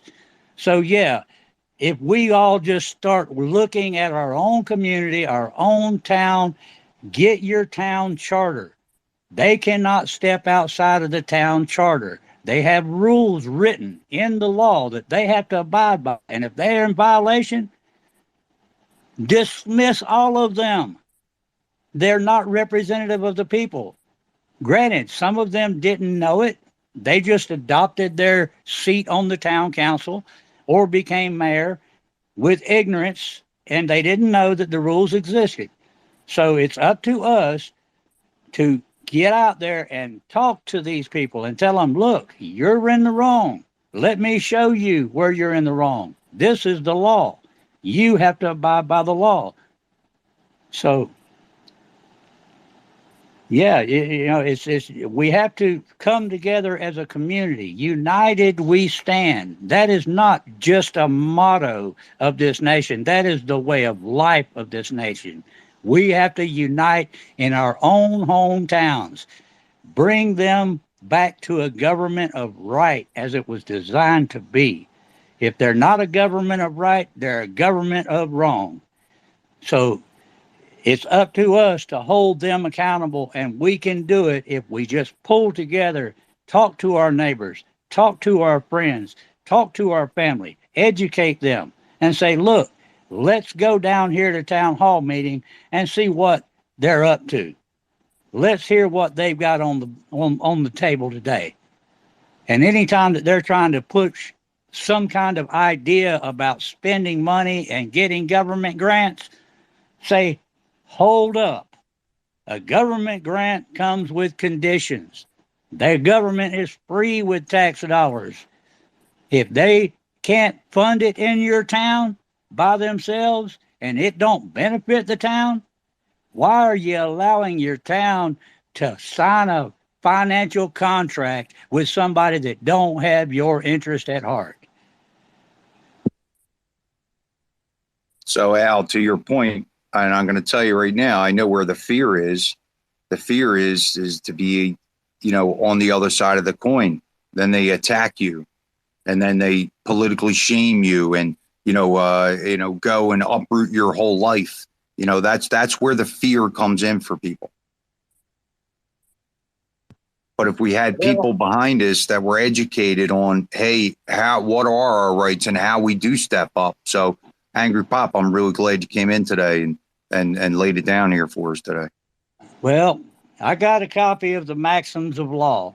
After I found out that the Maxims of Law are the fundamental principles of law that our entire law system was set up on. You have to understand something.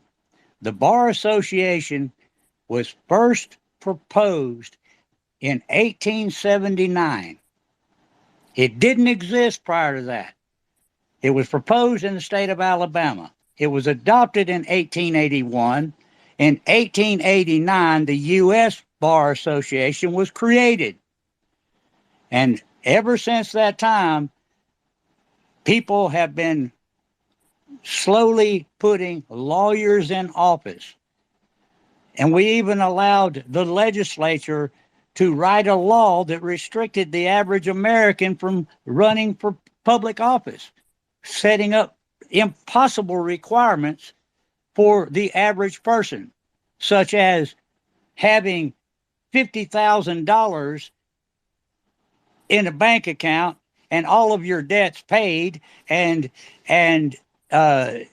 having nothing outstanding and all of your taxes paid for 15 years. I mean, that says right there, we only want the wealthy to be in office to govern the poor folk.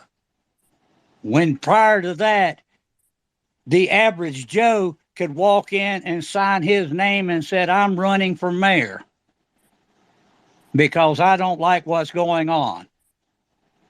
So whenever they set up rules that restricted 98% of the people from being able to run for public office, then we became represented by elitist people who have their own self-interest and on the forefront of everything that they do. So, we just have to reclaim our right as the heads of this government and not the serfs of this government.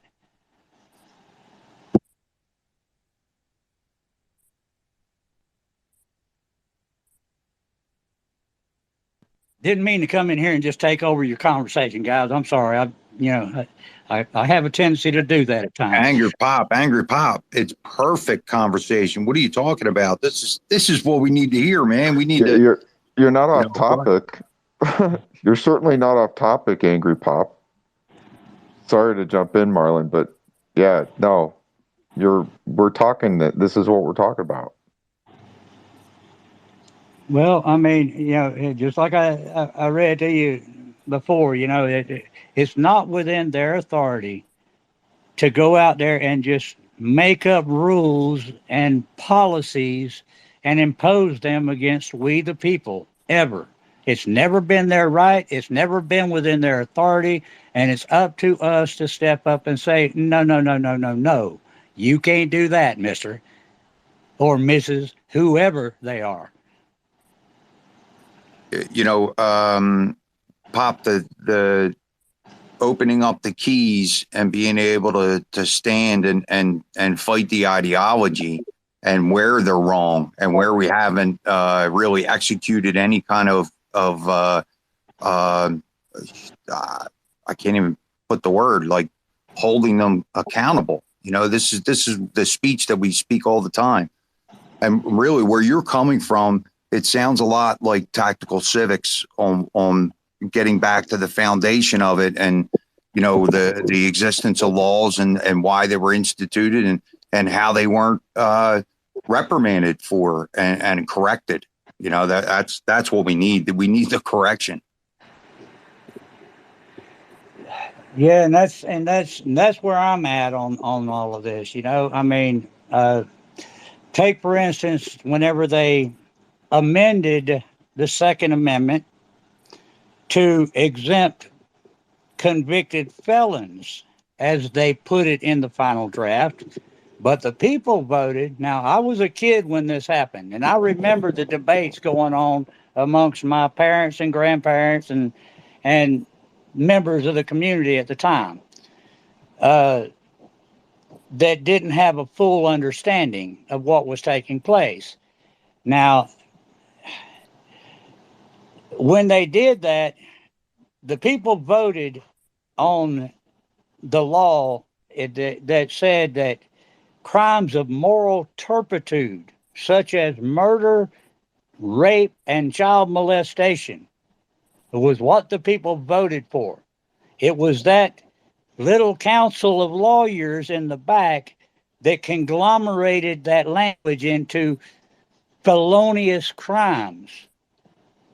So then they did the final draft to say a convicted felon. Now, if you look back during the 70s and 80s, they started passing legislation to amend the status of a crime. And they began to add felony crimes to what used to be misdemeanors, and they began to brand people as felons in order to remove their right to keep and bear arms.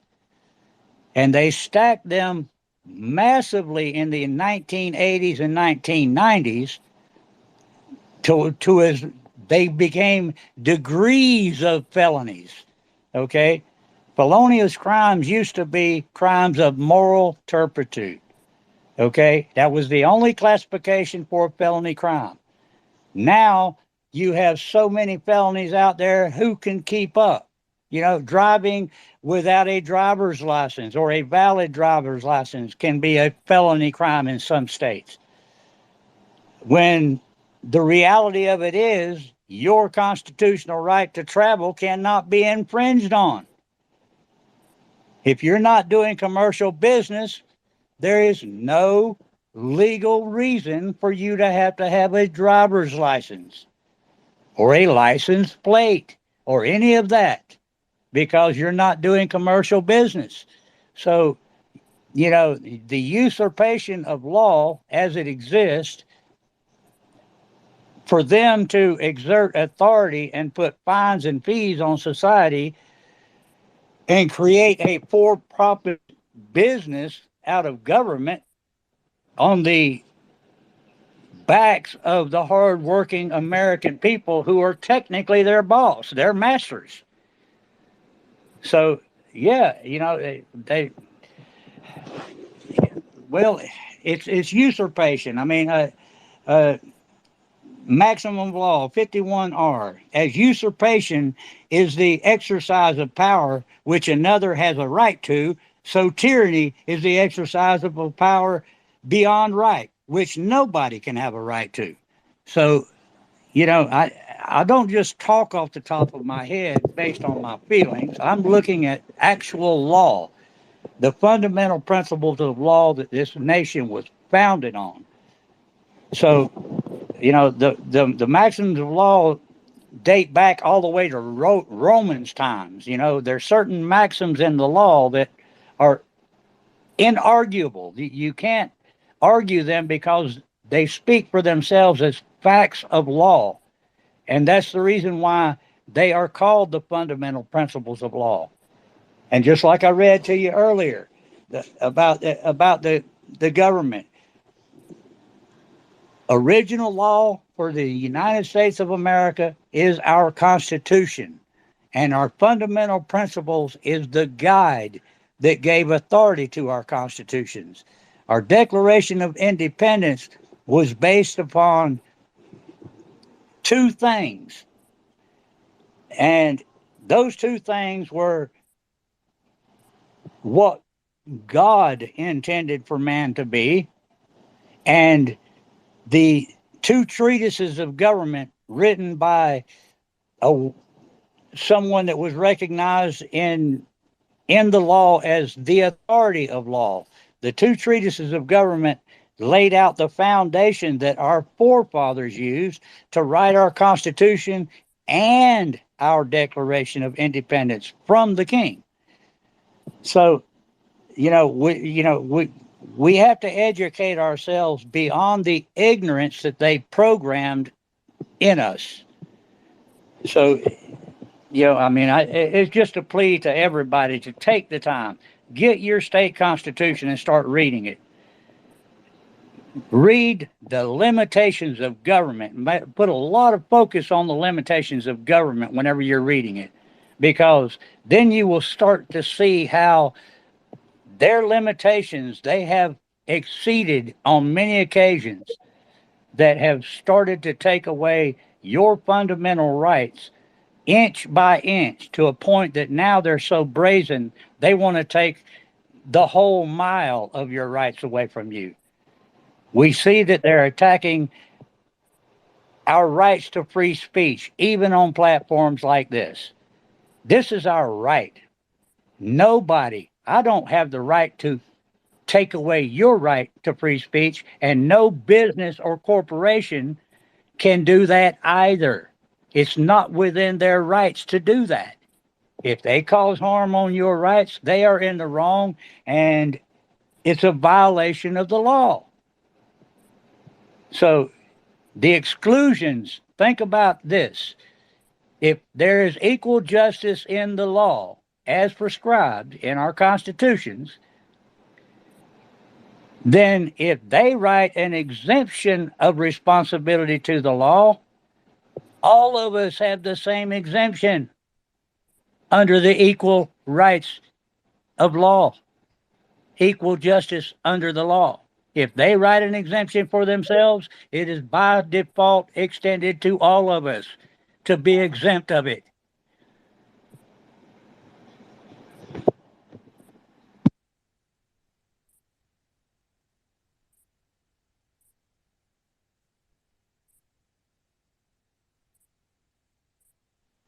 DC Mac, Marlon, anybody? Iceman?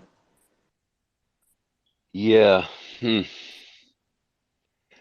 I agree with about 85% of what you just said, Pop, just to let you know. But once there is a blending of sovereign law versus modern law and how it relates to the Constitution and the Bill of Rights, that's kind of like where I draw the line. Once I start hearing too much of the premise of Black's law as it relates to, sovereignty, that can bring in all kinds of arguments about the maritime flag in the courts, the alleged creation of an incorporated United States, 1871, which was actually proposed in 1834, I believe, or 31. I don't know. Sometimes I screw up with numbers. But yeah, you see, one of the things that most people that look at the Constitution from that respect, somewhere in there, and I'm not a constitutionalist, but I do know that if it's not in the Constitution somewhere, it is definitely in USC, which is the federal criminal and basically the federal justice code that's been written, rewritten, and modified based on SCOTUS decisions. But one of the enumerations within one of those documents is anything non-enumerated by this agreement shall be allowed to be made decision, and I'm abstracting it, at the state level. When you start talking about driver's licenses, registrations, all of that, when you look at it from a constitutional angle, the Constitution does not deny the right of, states that everyone has the right to travel. Yes, you have the right to move from state to state without showing your papers like you used to do in 1940s and 1950s Europe.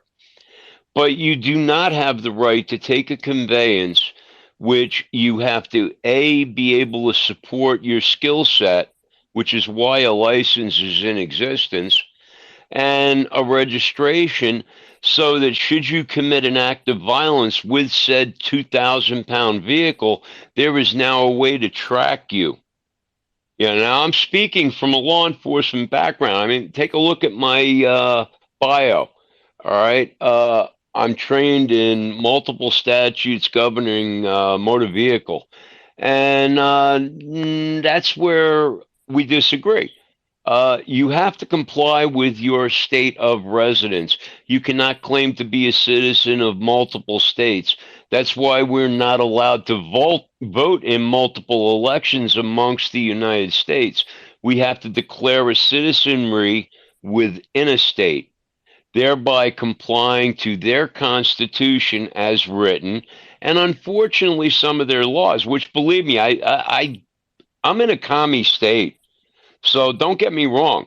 I would like to see far more freedoms granted that cannot be taken away at the state or the county level. But unfortunately, that's the way our laws are written. And we have to comply with them until such time as we can change them. And we can change them. We can start at the grassroots level. We start with education. We start with our county commissioners. We start with our local board of elections. and we have to get back what we have given up. And I'll yield and rest my case there. But I do see a lot of what you say, Pop. Don't get me wrong. I agree with most, if not 99% of what you say. But there are certain things that we have to correct from a grassroots level so that we can modify the laws and then retake what we have given up to the angry mob, to the 0.3% of the people that fly a particular flag. Yeah, I could go on the icebox. They call it the icebox for a reason, because when I jump up here, I won't shut up until the boss tells me to. But I will shut myself up and put a cork in my pie hole.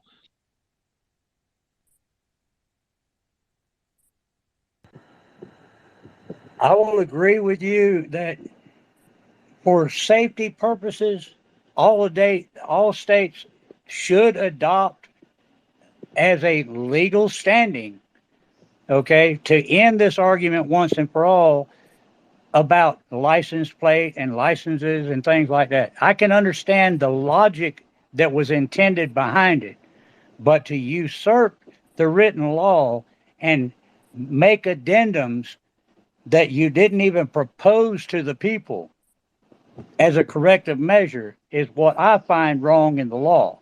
I don't say that we shouldn't have license plates and we shouldn't have these things. What I'm saying is under the law as it is written, it should have never been extended to the general public on the pretense that it has gone on a legal standing, which it never had, because it does fall under the Commerce Act, which was never ratified as law. It was an adoption to create administrative procedure to govern the government within the realm of government, not to govern over the people. So, yes, I understand your point as someone from the law enforcement community.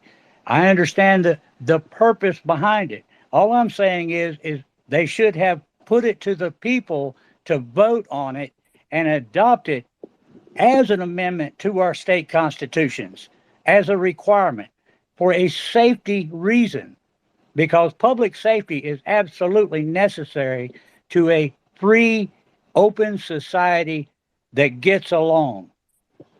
So, I take your point, and it is real. I understand the pretense behind it. I'm just saying that the usurpation of a written law in order to broaden authority was wrong on the part of the government. And the way you just put that, I'm in total agreement with you. Like I said, I live in a communist state. The 1 year they wanted to claim about, oh, we didn't raise taxes. No, but what they did do is make 3 different governmental agencies private entities, which now you had to pay a specific fee to. And the fees just kept going up and up and up. And one of the things that Marlon and I scream about, because we're both from the same communist state, is the Wind Project and how they have usurped authority. They've claimed sovereign right to people's personal property for a company that will become for profit on the backs of the taxpayers and of the people that now buy the utility. So, if you don't hear me getting ready to scream and jump through the phone, that's where I'm at on this. I mean, we have been getting screwed by our government for probably 150 years, maybe since our actual existence. I don't know. Like I say, I'm not a constitutional theologian, so I really can't make that kind of comment. But I'm cutting off the co-host, and I usually get pissed off when people do that. So I'm going to shut up and yield to him with his hand in the air. Go ahead, Marlon. Stop. But hey, Al, to your point, yes, we did not get to vote for this. This is a $1 trillion package. Okay, so you're telling me that we're leveraging our children's state for this wind project. There's so much data coming out of New England's project and up off of Rhode Island on the studies that they're doing to the wind farms that have been operational for 4 or 5 years. Their vanes are stressed, their bearings are shot. There's all this serviceable that goes with them, and it's in the billions of dollars. Okay, so I'll give you an example. They built one pad. Okay, there's 13 pads up in New England. One of them folded into the sea. The other one blew up. There's 11 of them still running, and only 6 of them are producing power. So if you take that data and apply it to our state with the serviceables, each one of them costs $300 million to put up. They have $100 million in fixing it. So now the price tag went up by a quarter. So now you understand. So the taxpayers are the ones that are going to pay these serviceables. You're right, Marlon, but not even the taxpayer. The utility user, the end user is going to get screwed. Well, that's what they're saying, Ice. They're saying that this 2030 agenda that they want to cut off all fossil fuels. There was even talk they want to cut nuclear power, and they will only reach a certain amount. They'll have to go and buy electric out of the state. So everybody's utility bills are going to go up. Of course, you have a utility authority running it. You got a point there. I just had a light bulb go on. We have to change what Rockefeller did when he called it fossil fuel. It's a natural fuel product created by the earth. And right now, geoscientists are saying that it replenishes itself at a faster rate than we could possibly use it with our current population. So it is not a fossil fuel. It is actually a renewable resource. About the only bad one, and I'm going to get somebody here that's going to hear this and tell somebody in the coal industry. That's about the only one where we have a problem.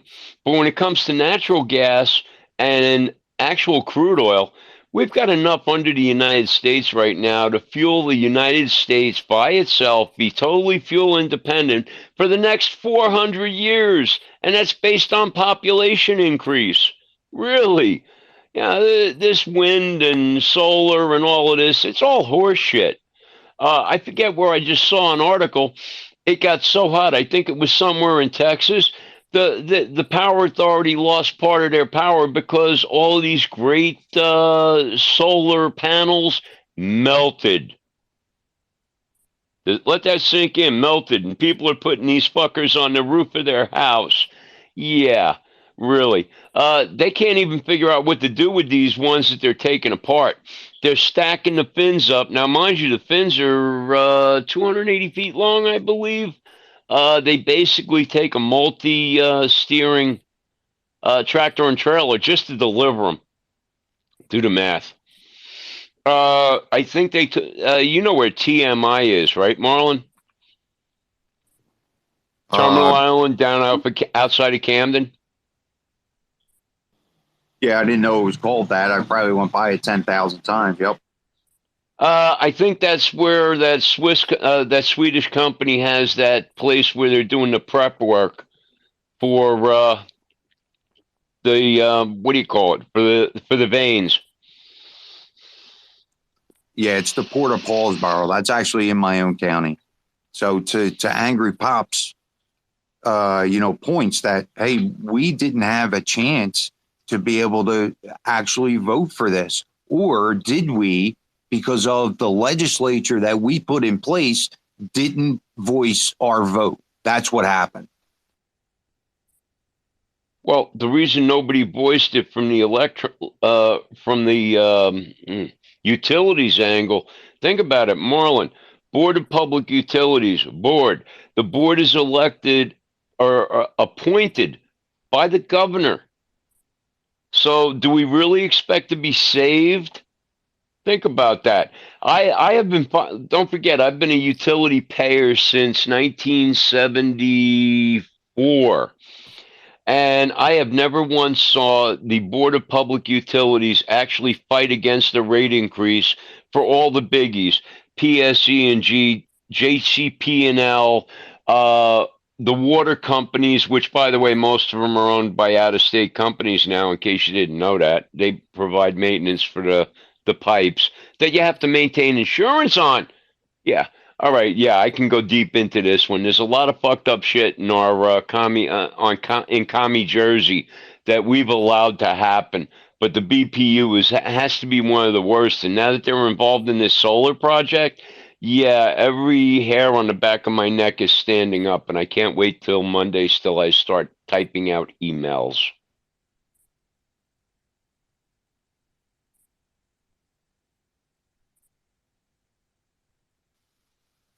Hey, I just want to check with MAGA. Sorry, buddy. It's going off on a green energy kick there, and it infuriates me. But I'll have to tell Angry Pop, I do have solutions. So I don't come there with just a bitch. I have solutions. So Yeah, and I'm sorry, boss, for jumping on my icebox like that. But yeah, that's something that's really near and near to me too. I apologize for taking over your space. Yeah, nobody's taken over the space. I can step in anytime I want and correct the conversation, but I think you guys are talking about stuff that's important. That's why I didn't. So there's no need to apologize for anything. I don't see it the same way, but I really appreciate your input and what's happening in Marlon's area and your area is obviously something that I'm sure a lot of citizens in this are feeling the same way. Marlon's trying to do something about it. Bringing it up here is one of the ways to do something about it. It will be shared, and people will hear the recording. So, yeah, I don't want to have that conversation not happen, right? It wouldn't make sense to stop it. Angry Pop, what's up? Well, I just want to blow everybody's mind here one time, if I can. I don't know if anybody's ever heard of the Mason's Manual for Legislative Procedure. It's what all of our legislators, state, federal, and everybody is supposed to be going by doing their job. It's their rules that they're supposed to act within. Well, in Chapter 2, Section 7, Paragraph 1, it says being organic in nature, or in character, sorry, constitutional provisions stand on a higher plane than statutes and are mandatory. So, you see, they never had the right to alter or amend laws without bringing it to we the people under their own rules and guidelines that they're supposed to be operating under. So, there's that too. well, I think most of my frustration comes from, watching the way and the process that they allowed this to happen, and just the erosion of the proper way. So, and not checking them on it. That's the problem. They probably posted these things, so that the general public doesn't realize that they're happening. So that's where my frustration comes from. So. There's a reason civics was taken out of our classrooms years ago.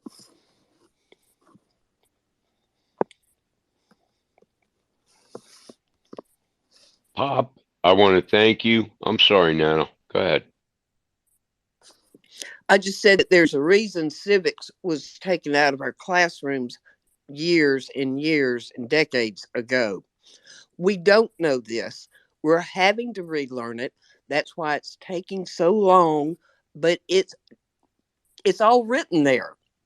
You just got to look and research and read. I was just going to thank Pop for bringing up the Mason's Manual. I was unaware of its existence. So now I've got something to read and refer back to on a lot of this stuff we're talking about today. I've already read, the old Robert's Rules of Order and, different other legal books, certain editions of Black's Law. So this is something I'm really interested in because it sounds like a Robert's Rules of Order for the legislative branch. Definitely worth investing some time in reading. I'm still waiting for my copy to come in, so I haven't read it fully. I just looked up a few excerpts online, and I was utterly amazed at how few of the legislators that we elected into office had ever even seen or heard of it.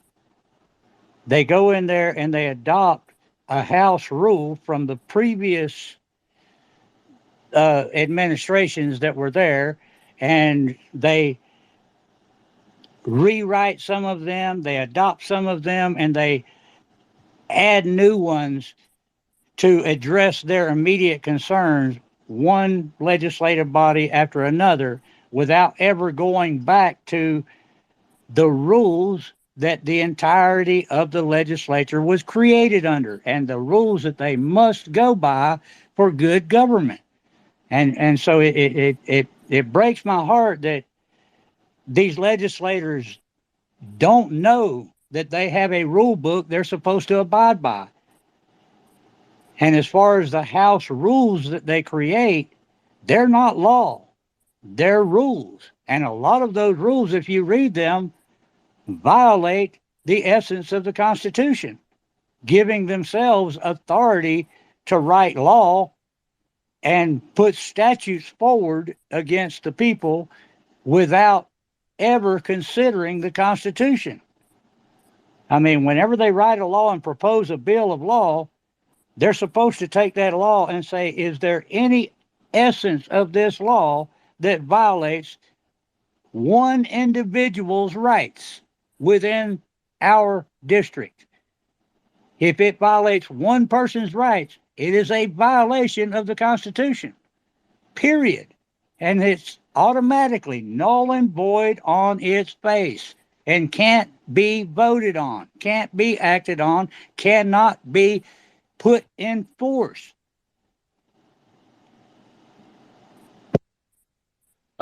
Hey, Pop, if you don't want to wait for it, if you go to miami-dadecounty.gov, you can actually download the manual. And the nice part about it is it's actually done in a photocopy style versus a digitalized PDF version. So you're actually reading page by page. Just to let you know, you can get it for free.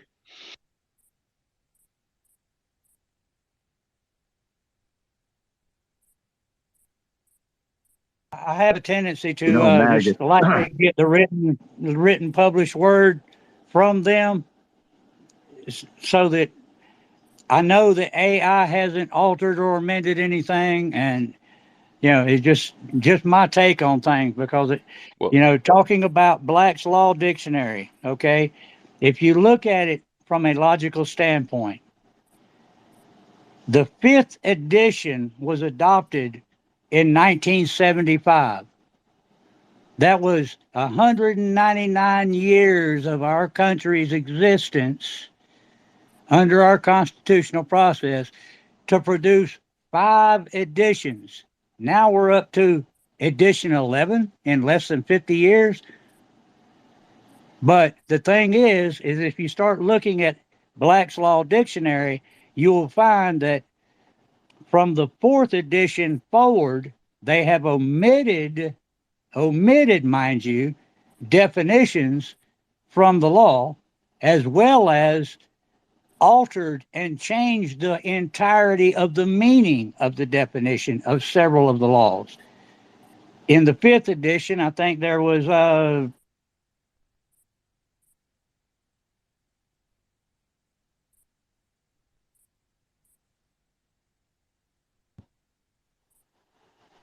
in the 5th edition, there was 40 some odd differences between the 4th and the 5th edition. Now in the 11th edition, there's a lot that was defined in the law that have been either omitted or the language completely changed. the use of legalese in the definitions violated the essence of defining law, because the definitions were supposed to be put in a plain English common language so that everybody could understand it. But whenever they started using the court language of legalese in defining the law, they confounded the definitions even farther. So, there's a lot to take in, and it's overwhelming. It truly is. Because one thing that you study, it carries you to the other thing, and then you start seeing a comparative thing that's taking place and has been taking place for quite a long time, to give government more authority and take more authority from the people.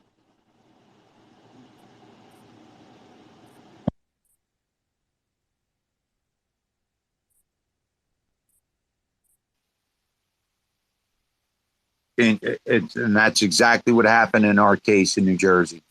The people's vote and people's voice was taken away, and now we have the overreach that's dictating every project throughout New Jersey, no matter whether the town wants it or not.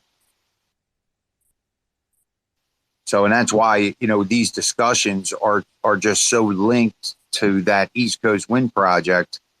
It's just every time my little brain clicks back, and it's just, I'm connecting this dot. Oh, this is why this is happening. Pop, this is why. Oh, I see now. I see the infection of money that's going through along with the legislation. So it is disheartening. Something you've heard in many a movie, many a crime drama, many a governmental, whatever kind of movie. Follow the money. It all leads back to all the big shits. Excuse me, big shots.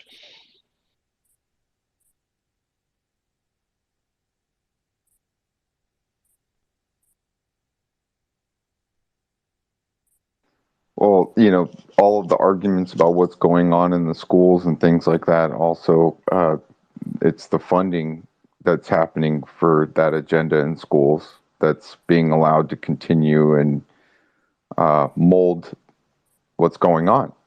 So with the funding is taken away, I don't think they would be able to do some of these things.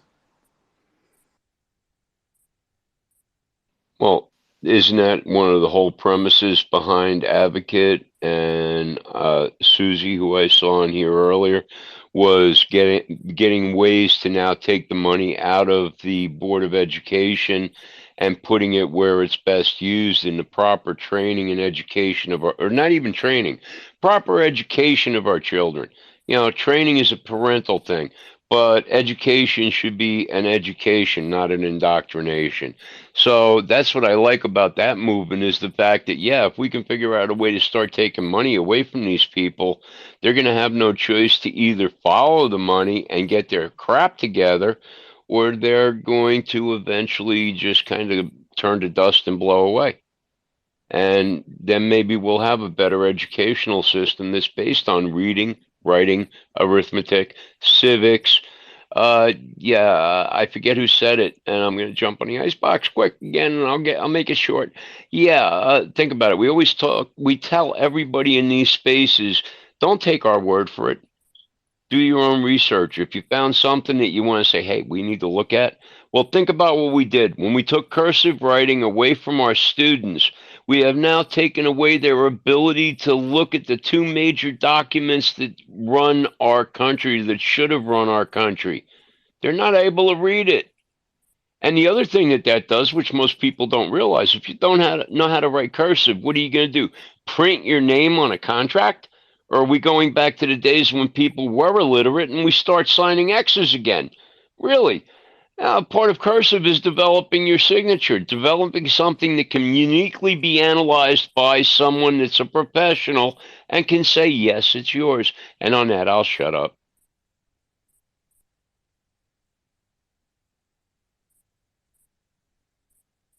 Angry Pops, go ahead. Well, on that thing about what's going on in the schools, what I'm really bothered by is our law enforcement people who are not going and enforcing the laws that prohibit minor children from having access to vile print. If law enforcement were to go in and find something in a school and start arresting school principals or teachers who's promoting such trash to our children and put them under criminal indictment, then you would see that their finances would be directly affected. And then on top of that, take your county commissions and demand that they remove the funding from any agency or agent that is promoting this debauchery of our society, because the laws are already on the books. If they weren't, you wouldn't see where people are being arrested as pedophiles every day. You wouldn't see people being arrested for having child pornography on their laptop computers. You wouldn't see people being arrested for all these atrocious crimes that we all agree inherently is absolutely wrong, making victims of children. The laws are already there. They just need to be enforced by law enforcement. How can the people of society have respect for law enforcement that don't enforce laws against people within the government that are violating those very laws that society is supposed to be abiding by? Come on now, there has to be an equal justice under the law, or there is no authority of law, in my opinion.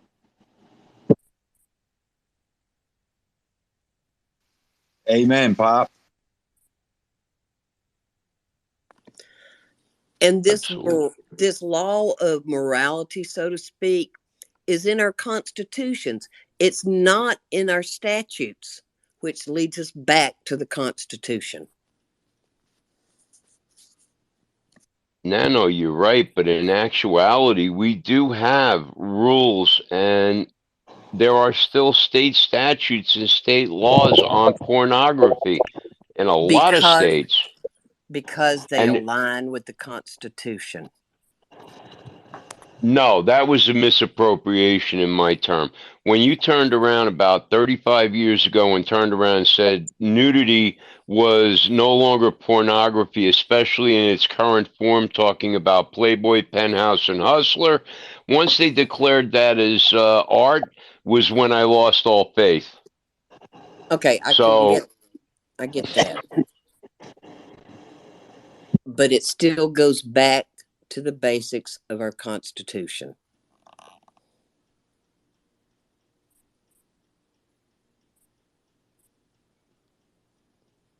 Okay. In terms of freedom of speech is where you're going with that, I assume.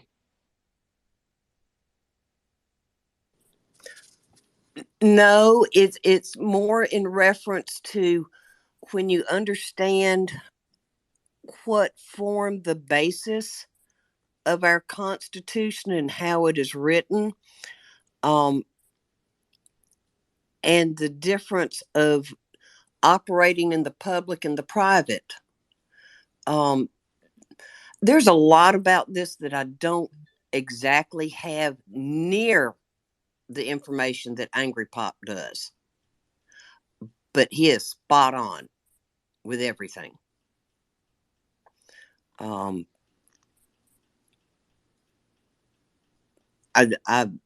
that's all I can say is I don't totally understand or have not made the connections on a fine detail as much as Angry Pop has. He has certainly delved into it and has looked at it in much more depth than I have.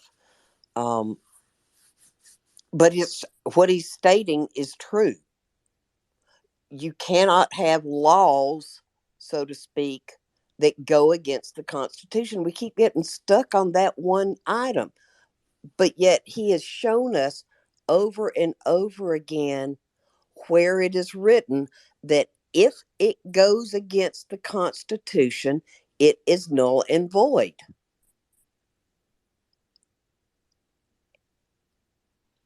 Oh, absolutely. I'm totally in line with that. And you're right. And there are a lot of things that are posted at the state and federal, even the national level. Like I say, I mentioned USC. I really should write down what section and subsection it is. I want to say 19.35 through 37. It governs the law enforcement capabilities of the federal government and the right to protection. It specifically states, and of course I am abstracting this because I'm an old man with Swiss cheese for brains. The federal government nor any law enforcement agency has an obligation to protect the public of one. The only obligation of said agencies is to enforce the laws as enacted by state and federal law. That comes back to your Second Amendment right to to protection of life, limb, and property, the right to defend yourself. It all falls back to there. But if you look at that little hamster wheel, you can see how that's been used against us and for us in multiple ways, and what we have going on in states. And our state constitutions are stronger than the federal. If it weren't for the states, there would be no federal. That's a basic. Absolutely right. Go ahead, Angry. Oh, I'm sorry. I'm acting like I'm a co-host. Angry has much more knowledge than I can even begin to have. So, no, take it on. Well, let me give you a little bit of insight. Actually, it is written in the law, okay, called the Fundamental Principles or Maxims of Law, 49I. The Christian religion is part of the common law. Why do you think that they want to do away with the common law or constitutions? Because they know they cannot use their misinterpreted precept of separation of church and state, saying that the state can't say anything about it. Okay, 49L. That which is against divine law is repugnant to society and is void. Divine law is the law of God. Okay, 49K. What is given to the church is given to God. All right.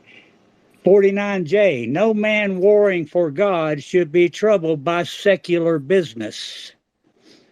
Now, 70Q. The law of God and the law of the land are all one, and both preserve and favor the private rights to the land.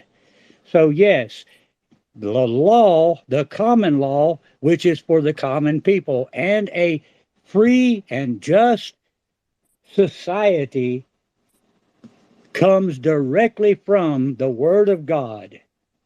And like I said before, 51Q, a frequent recurrence to the fundamental principles and firm adherence to justice, virtue, and original law are indispensably necessary to preserve the blessings of liberty and good government. So, yes, it is written in the law. That's the reason why they're trying to dismiss the constitutions as an archaic notion. It is not an archaic notion. It is a trust contract that they all swear to uphold. And if they aren't upholding it, they nullify their own authority of governance. That is written in the Constitution, in the limitations of government. They do not have authority when they violate and breach that contract of trust. We all have to get that in our heads. The government are our trustees and servants. They can only act on our authority given to them. Our Declaration of Independence broke us away from that system. That's the reason why there is a number of exclusively American maxims of law that apply solely to America and no other nation in the world. So they want to dismiss our common law to destroy our commonality and our unity that keeps us together. So we can't let that happen. We can't let people go out here and cause division in our communities. It don't matter who they are. If they're talking about race differences, what's the difference? We're all one race, the human race. God created man in his image. Because man's vanity, God separated man by language and culture, period. Because of man's vanity to challenge his authority. And he tore the Tower of Babel down, and brothers couldn't speak to their own brothers anymore. They didn't understand each other anymore. We are but one race of men, period. These divisions that they're creating is to separate the unity of the American people, because we are the largest standing army in the world, the army of God. So it don't matter what they try to do, there's still at least 100 million of us that believe that God was right whenever he helped our forefathers form this sovereign nation for the sovereignty of all of us and our posterity. So Angry. yeah. I mean, definitely. I mean, we are a nation under God. I mean, that's part of our foundation is these Christian values and beliefs. But I wanted to get back to something I've said a couple times. I've said it in the past, but I'm going to try and lay it down.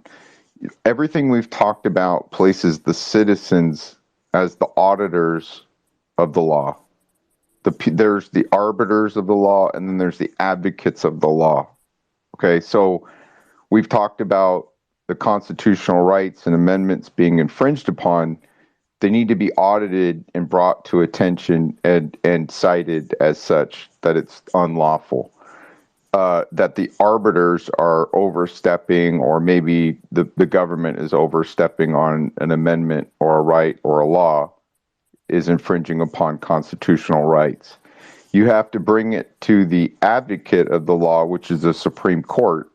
It has to go to a higher power to be brought back to the Constitution, and to have the Constitution upheld within that law or whatever is infringing upon the rights of the citizens. But it's the citizens' duty to be the auditors, to constantly be vigilant and looking and being aware. And we've been asleep. The true auditors of the law have been asleep, and the laws have been rolling over you or rolling over us because we haven't done anything to cite it and to actually state it and then put it in front of the advocate. We don't have any advocacy here. So it's a lack of having an advocate. Just like advocate herself is against indoctrination of children. The children don't have any advocates. You know, they're just, this agenda is just being played out. We're standing back and we're raising our voices, but it's not changing, you know. So it's the citizens that are auditing the problem constantly. That's the role we have to be. I'm going to land it there, and maybe Angry Pop can elaborate on what I just said. The 3 A's: auditors, arbiters, and advocates. And if I can just jump in there quickly to give them something else to chew on. Look at the original documents, which were basically the planning sessions of our Constitution. There's a resurgence of people recommending it, and I'm in the process of rereading it myself. The Federalist Papers. It lays out what the thinking of our founding fathers actually were. And don't forget, people came to the United States for freedom of religion. So at that early point in the existence of North America, as the Europeans knew it, was deeply religiously based. And it served us for God knows, and only God knows really, how many years, as a good guidepost to how we should respond as both citizens and humans in North America. There you go, Angry. It's all to you. I just had to put that one there too when you talk about building blocks. Well, the Federalist Papers were a debate between the people chosen from their states as the leaders within their realm. And they were debating on the argument of a federal government authority over all the states and trying to diminish the state's authority of self-governance. I mean, I've read the Federalist Papers many times during the course of reading all of these other things, trying to get a complete understanding of the debate they were having. The reason they were dubbed the Federalist Papers was because it was a debate over federalism versus independent states being united. So, yeah, the Federalist Papers are very important to our understanding of how our forefathers developed the law in such a way that it has survived for nearly 3 centuries. So, you know, we're well beyond having the remedy, you know, and to MagaMission's point, the Constitution says that we, the people, are the arbiters of the trust. We are the ones who control what is agreed upon in our trust contract with our legislative bodies. And it don't matter whether you're talking about a town council, county commission, whatever. If we, the people, don't show up for those meetings and voice our opinion, by acquiescence, we allow them to do these things. So if we don't step up and say, hey, wait a minute, that's a violation of my rights. That's a violation of the standing of our community. You know, so there's one thing that we all know for a fact. The government will never, ever cede any authority they have given to themselves. It must be removed from them. We are the trust protectors. We have to defend our trust because why? We are the beneficiaries of that trust. By letting them step into our space and say, y'all ain't beneficiaries anymore, y'all are servants to our cause, we are failing ourselves. So we have to educate ourselves and we have to stand up against all of these people. I mean, you know, maximum law, this falls under the heading of government. 51D, laws themselves desire that they should be governed by right. And again, it goes back to a government of right and not a government of wrong. If it's against the will of the people, it is not right. So therefore, it holds no authority over the people. So we have to stand up for our rights, for them to be adhered to by those in government. Well, Marlon's going to go in a second, but you, in the very beginning, when you talked about the Federalist Papers, you laid out exactly the battle we're in. It's that overreach it's either being run by the federal government or it's being run by the people. And I mean, that was kind of the crux of the whole thing right there in your first probably few sentences when you said you were referring to that paper or the Federalist paper. And that's where Marbury versus Madison case law comes in, okay? The one that I've read a few times. A law repugnant to the Constitution is void. So, you know, that was one of the first challenge to full federal authority over a citizen of one state. So that's case law that backs up and strengthens the constitutional rights of the people over statutory meanderings of law that they were trying to pass to create a federal government that ruled over the people. So, yeah, there is case law that supports every argument that I've put forth. Uh, Miranda versus Arizona, where the rights secured by the constitutions are involved, there can be no rulemaking or legislation which would abrogate them. So, yeah, we've got a lot of case law that we can cite in our arguments against our representation and say, look, you can't do that. And you guys point about those windmills out there in the ocean. It falls under this heading. It violates the rights of the people, period. Therefore, it is not a law. It is not actionable. It's not fundable. It is not, nobody that has a job with the government or a contract with the government can get funding by the taxpayers' dollars, period, if they have not registered their oath to uphold the Constitution, period. Nobody, not one, not But even wait, the janitor of the courthouse. but what? Wait, Pop, isn't that where it's at? Like, because we're not enforcing, because they're not doing what we want, and we're not enforcing it as a citizen side in saying, hey, we're not taking the steps to reverse their decision.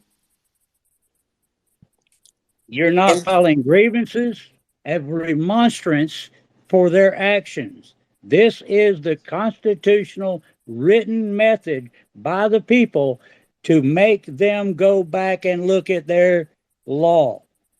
We can do this. We just have to use our constitutions, our authority to govern the government. I don't know if any of you guys know of David Jose, but he is a Yeah. very, very smart guy, and he is definitely teaching people that's willing to learn the basic fundamentals of law, and he can show you even far more than I can Pop. Angry, on how angry it Pop. ties together. Angry Pop. I'm very familiar with David Jose, and he's a friend of mine. And actually, that's why I mentioned the audit. And when you audit, you're actually putting in the grievance, and you're stating your case law, like you're saying. You can call on these things and put them into the audit, and basically state your grievances as far as the violation of the law. So David Jose, yep, he lays down that premise. Yeah, he's very, very bright, and that's the concept. So, anyways, thank you, Angry, for referring to him, because he's a good friend. Iceman. Yeah, can you answer me why you sound like you have a negativity toward Miranda versus Arizona? To me, that was actually granting a fundamental right that already exists and just explaining it to the civilian prior to becoming subject to state control. Putting it in its basic terms, getting locked up. And the notification that you do have the right to take the fifth, and an understanding of what happens at that time and through the use of a lawyer. I don't know. I'm doing a really bad job at this. I mean, I've been retired for like 13 years now, 14 years. So, but that's my understanding. That to me, that's actually throwing a perpetrator an anchor so that he doesn't step on himself. And I'll shut up.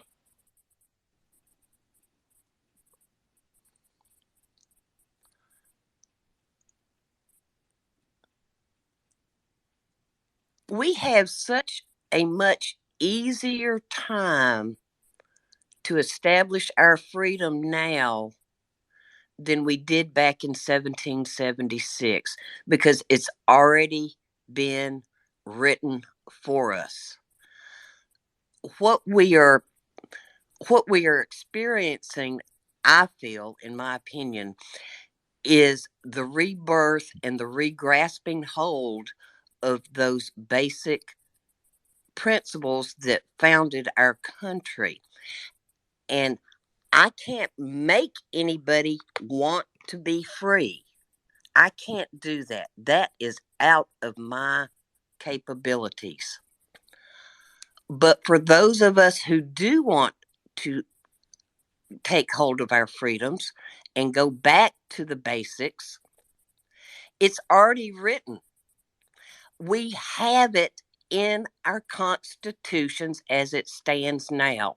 And I don't mean to be flippant, but if you don't want to go and be governed by our constitutions, then I'll be happy to find you someplace else to go, country wise. And that would include 2 of my sisters and my daughter. Because that's what's governing us, our constitutions.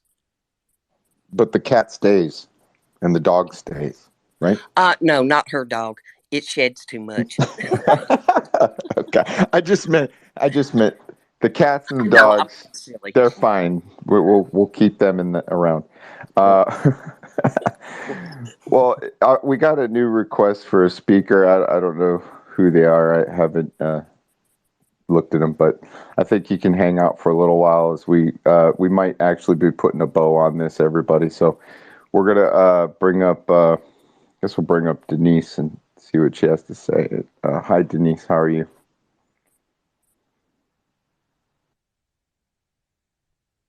Everybody, thank you for allowing me to speak. MAGA, Matt, and I was just wanted to piggyback off of what Nan was saying. And I actually just want to clear something up because the constitutions do not govern us. Okay, they govern all of our public servants from the state and local level with the state constitutions, and the federal constitution handles the federal agencies and such. Okay. And like she said, now is our time because people are looking for ways to get them to listen to us, and they're ignoring us. You know, we're trying every which way but loose to get in there and you know, get them to do the right thing. And you know, Angry Pop, like him bringing up Miranda versus Arizona, I don't know if that other gentleman Merlin meant that Angry Pop had a negative like maybe a stance on Miranda versus Arizona, but I didn't pick that up personally. I just think he was trying to, you know, with passion portray that they cannot legislate any rule, policy, act, anything statutory is always below the constitutional law, and that's what we have not been taught.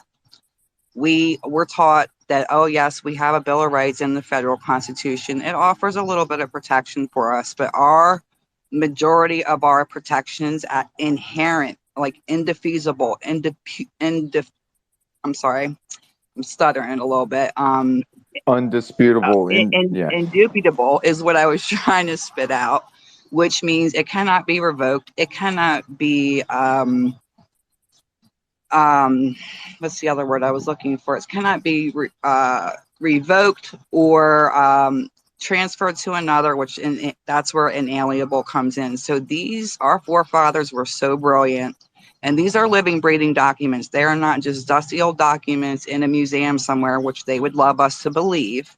This is where all of our powers are to move bad government and get them out of here. We, in almost every state constitution, inherent rights to instruct them. If they do not want to listen, alter, reform, and abolish comes in. We can rewrite constitutions. In Arizona and a few other states, they can do initiatives to get them out and get good people like us that care in there, and you know, will truly be a servant to the people, make sure the schools are thriving, there's no, you know, mess we see now in the schools, and down from the dog catcher all the way up. And we have the power and the duty, we were left the duty to keep the republic. Benjamin Franklin told us that, right? So we could have, I mean, Matt, what if you don't mind, what state are you in? I'm in You're in California. I refuse California. to leave. Yeah, I chose to not leave and create a vacuum in my state and stay and fight. Well, But real quick, Denise, can I just pause sure, for go a ahead. second, Go please, ahead. before you continue? Yeah, I wanted to thank you for coming up. And what Angry Pop represents, I'm going to lay this Okay. out.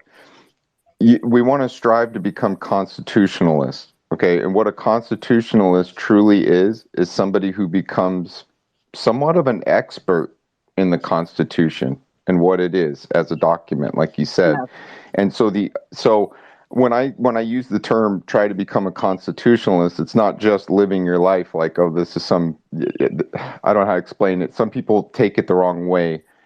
It's actually trying to become an expert in the documents itself, Well, in the Constitution itself. Sounds like that's you what are we're, somewhat of a constitutionalist.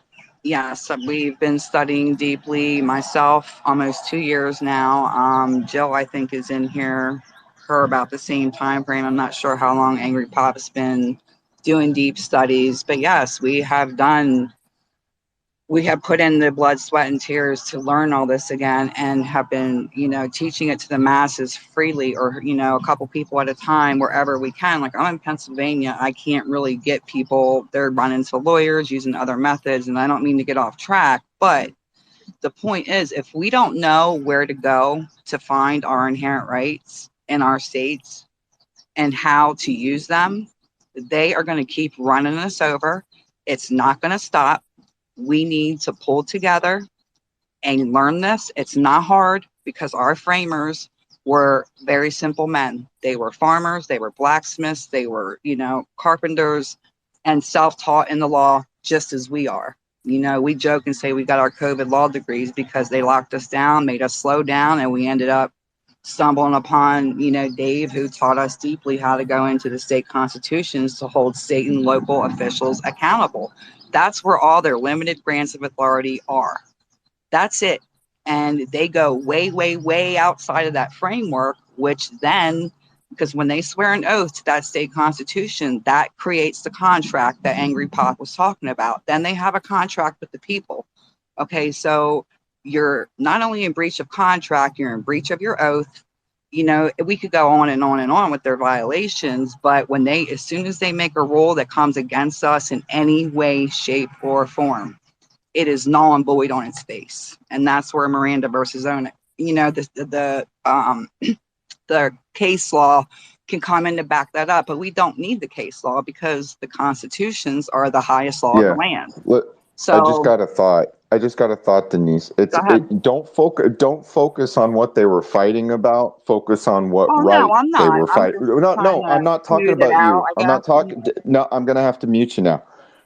That's not what I was saying. I was saying people, like, the first instinct that Iceman and I would have is to look at it and go, what were they fighting about?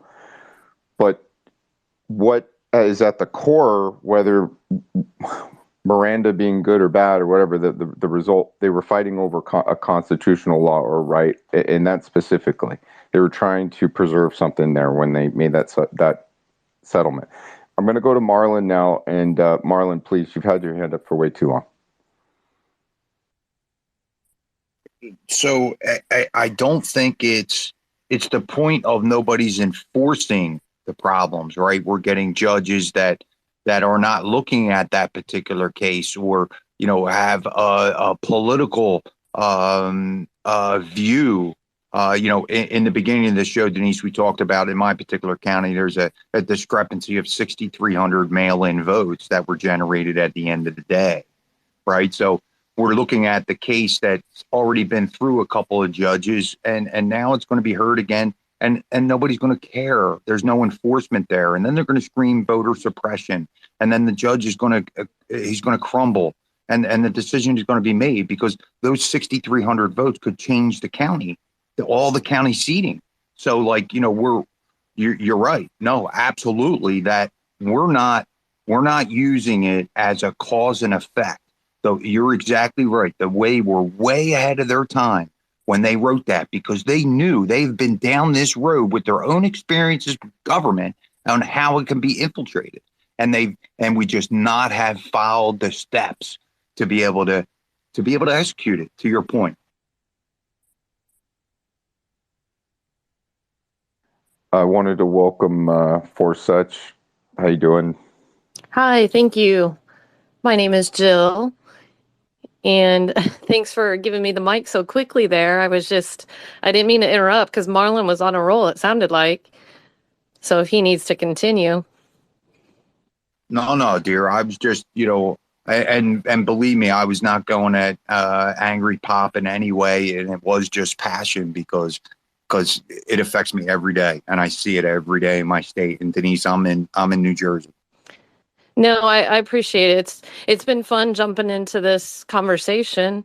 And so I'm just listening, trying to pick up, and really what we're doing here is exactly what we need to do, which is assemble together as a people. And sorry, I'm a little out of breath. I didn't think you'd grab my mic so quick. But this is what we all need to do. And we need to come together, have conversations like this because we're learning from one another. And it's peaceful. We're bringing the law, like Denise had shared, and Angry Pop. Some of us have been digging deep into what the law is and our state constitutions, and we see where the remedy is. And so my encouragement, and I guess my question to who's on this call right now in the space is, have you taken the time? A lot of us, what I've been hearing for over 2 years is call your reps, show up to these rallies, show up to school board meetings, kind of the same thing. But what I found early on, and probably Denise as well, is we felt we were just on this hamster wheel. And until we were really given real remedy with the law of our constitutions and the maxims that actually bind our servants to, then we didn't have anything to go with when we would go to these school board meetings. So it was important. We had something tangible. So if you haven't at this point signed a notice, sent a notice, served the notice, then you really are in a place to know that there truly is real remedy, because we're seeing victories across the board, from New Jersey to California. And I've been a witness of it. I've been a witness of close friends that have gotten victory where they had family members that needed to get medical procedures done, and they were wanting to enforce a shot, a mask, and such measures for them to have this procedure done. So we served them notice. It took 25 notices.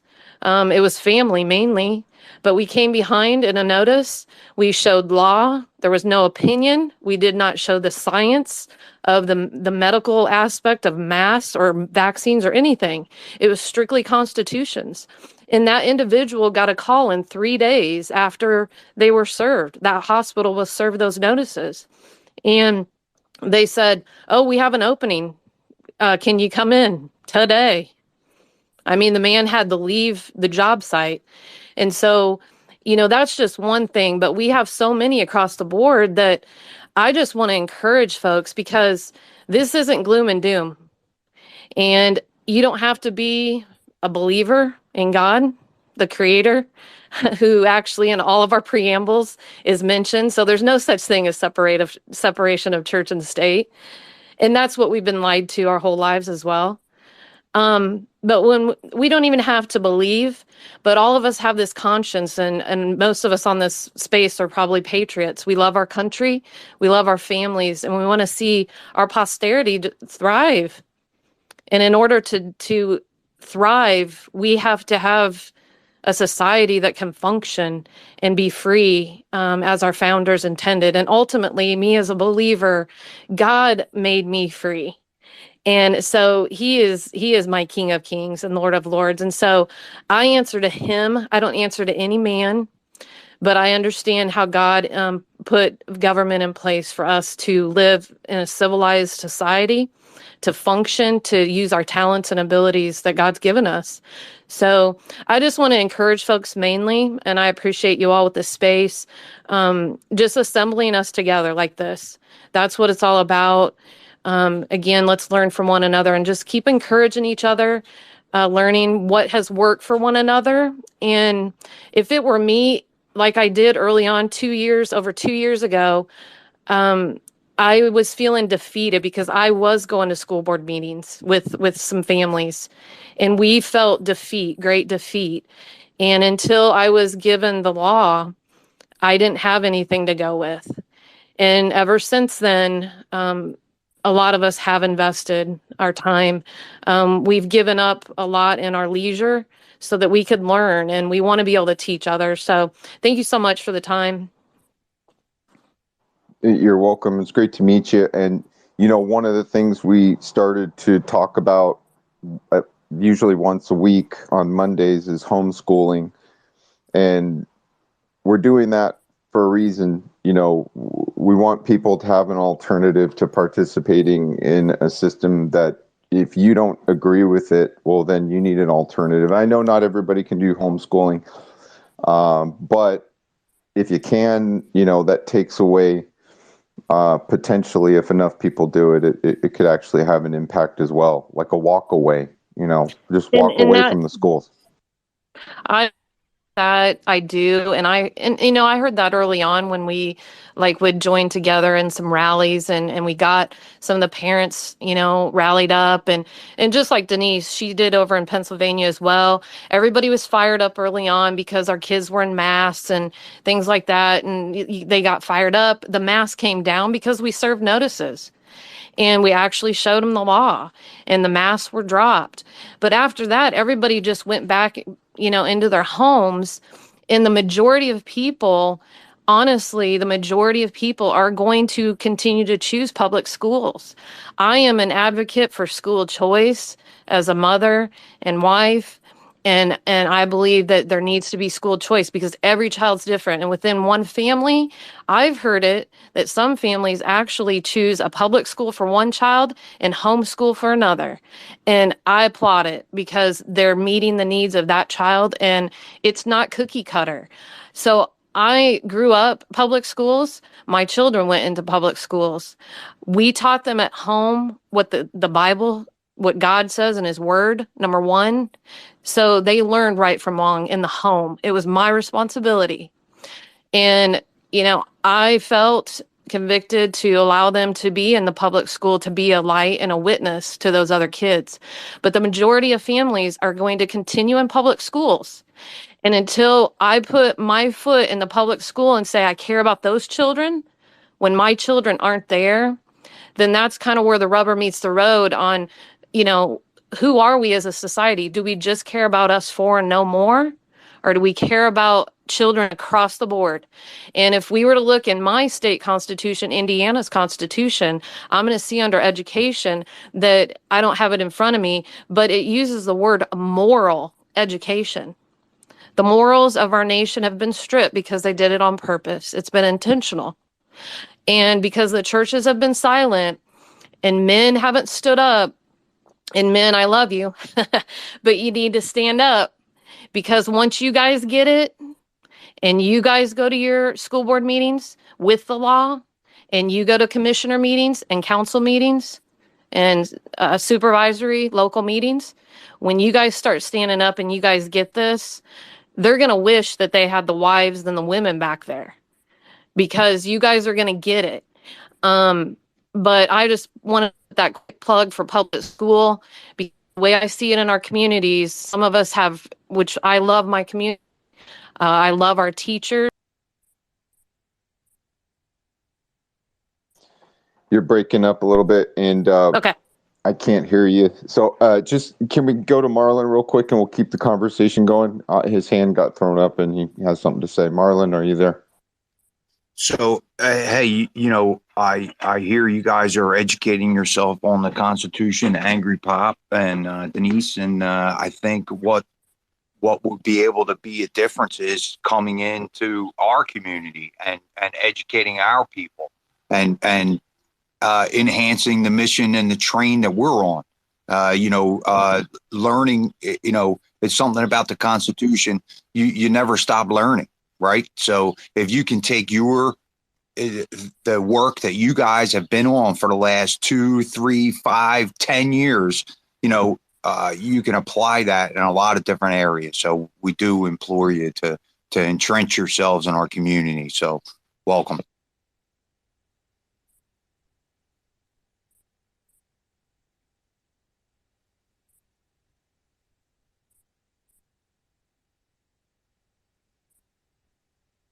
Well, I don't know if we're going to be putting a bow on this. Denise, did you want to jump back in?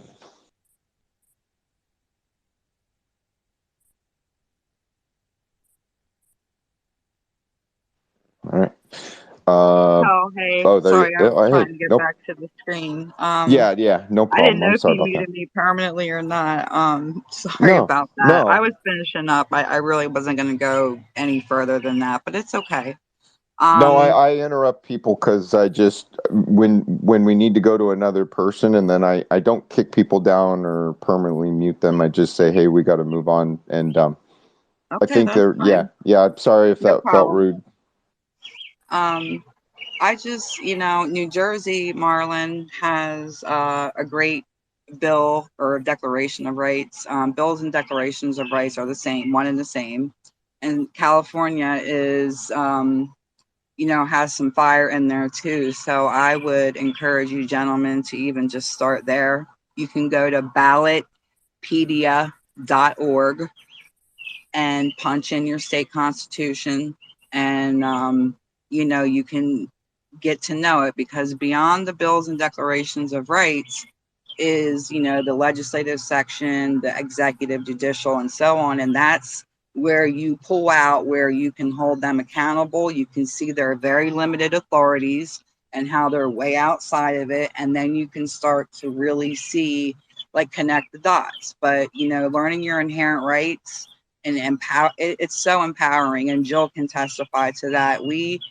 It is just something that really, I can't believe that we were able to just get revealed to us again after decades and decades of being hidden and not taught to us. It's a miracle. It really is, when you think about it big picture wise, because we have no other remedies.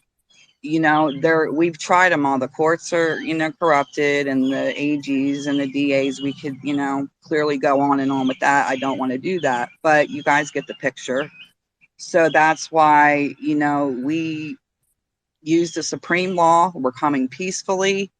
And I would just like to encourage everyone to go to your bills and declarations of rights and start there. And, if there's any definitions or help, you can reach out to Jill and I and Angry Pop. We can help you. We can give you PDFs of Black's Law dictionaries, whatever you guys, we have tools we can share freely, like that, to help you understand the magnitude and the power behind the words and the provisions. Like, indubitable means it just cannot be disputed. So, I mean, you throw those three words together, that we can alter, reform, and abolish as we deem necessary, is from Pennsylvania. They better start paying attention, because we're learning how we're already altering. Now we need to go to reform and abolish, but not enough people know this. That's the problem. So we're just trying to, get it out there, get people empowered and that are hopeless, depressed, just want to give up, or they won't get off the couch. We have a lot of scenarios we're dealing with. But, this is simple to understand. You just a little bit of language adjustment, from back then. But really, we have remedy. We just have to, America needs to be America and come together. We have been known to come together when tragedies are happening and move mountains together. And I know we can do this. And I just want to encourage everyone, and thank you for allowing me to speak. And I appreciate you having this space. Amen, sister. Hey, we do a space like this every Saturday, 1 p.m., 10 on the West Coast. And this is exactly what we talk about. So we would definitely love you guys to come back and really, hey, enjoy the conversation, because if we don't have it, who is going to change it, Denise, right? So, and to your point, New Jersey, Jill, you said something about there is a silver lining. Absolutely. So in my particular state, 440 school board seats were flipped last election in the favor. So we, the parents have had enough. They are showing at these, school board meetings. I have to tell you, I went to a meeting on Wednesday night, and I was fighting the East Coast Wind Project. We were talking about that a little bit earlier. And with this particular project, I've watched this unveiling of my government and how insidious the whole plan is and what a money grab it really is. So where are these people? I went into an infected GOP, right? I'm involved in a GOP that's split in half. So when I walk in, they're arguing. They're wondering, how do we do this? How do we take the power back?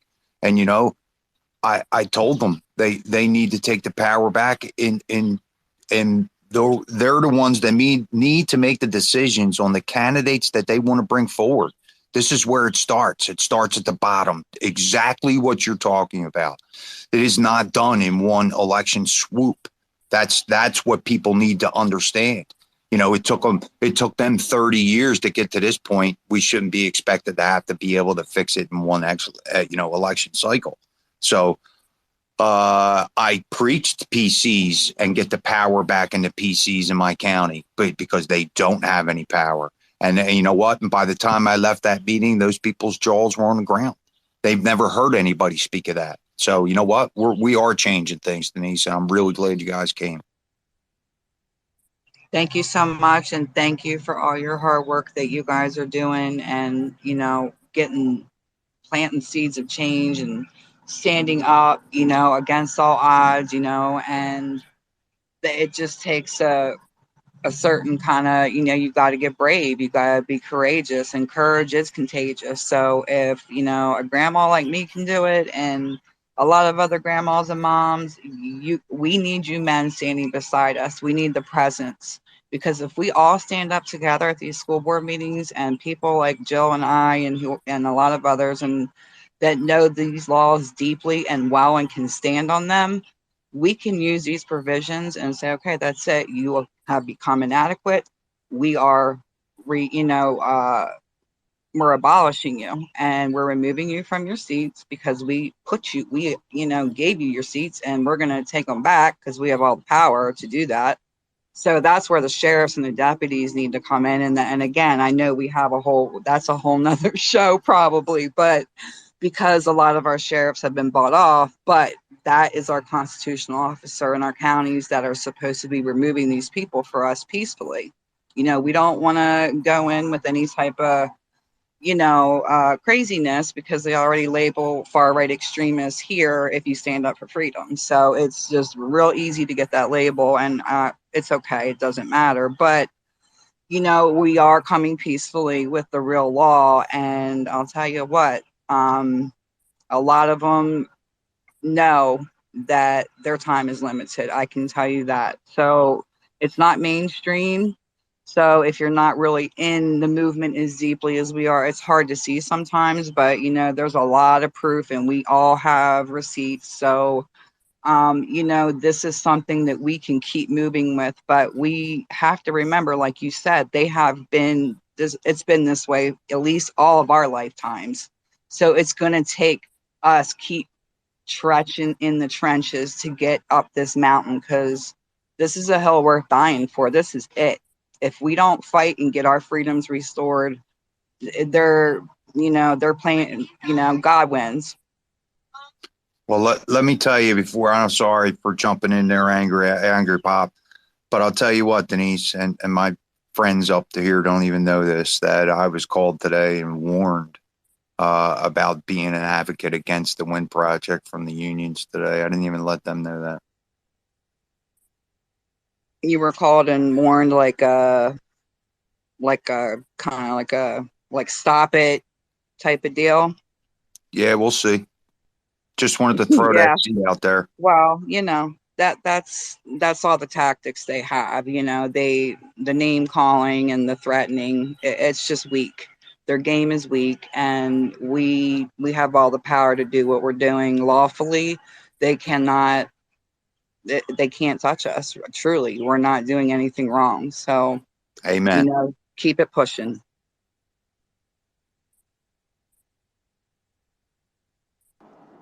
Well, let's go to Iceman real quick. But Denise, I did follow you, and please, I encourage everybody to follow Patriots Back. And sometimes we get, I'm trying to catch up with the followers. So if I don't follow back, just give me a little bit of time. I don't want to look like I'm a bot just following a bunch of people and stuff.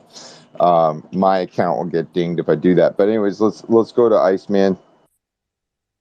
Yeah. The basis behind this I really can't talk about, but we have one county in New Jersey that should have actually taken action.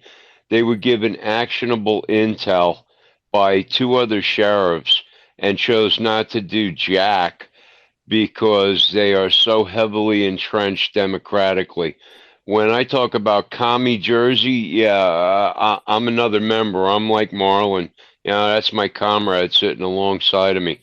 I've watched this major shit show, and I know we're being recorded. I'm sorry, Matt, but I gotta say it this way.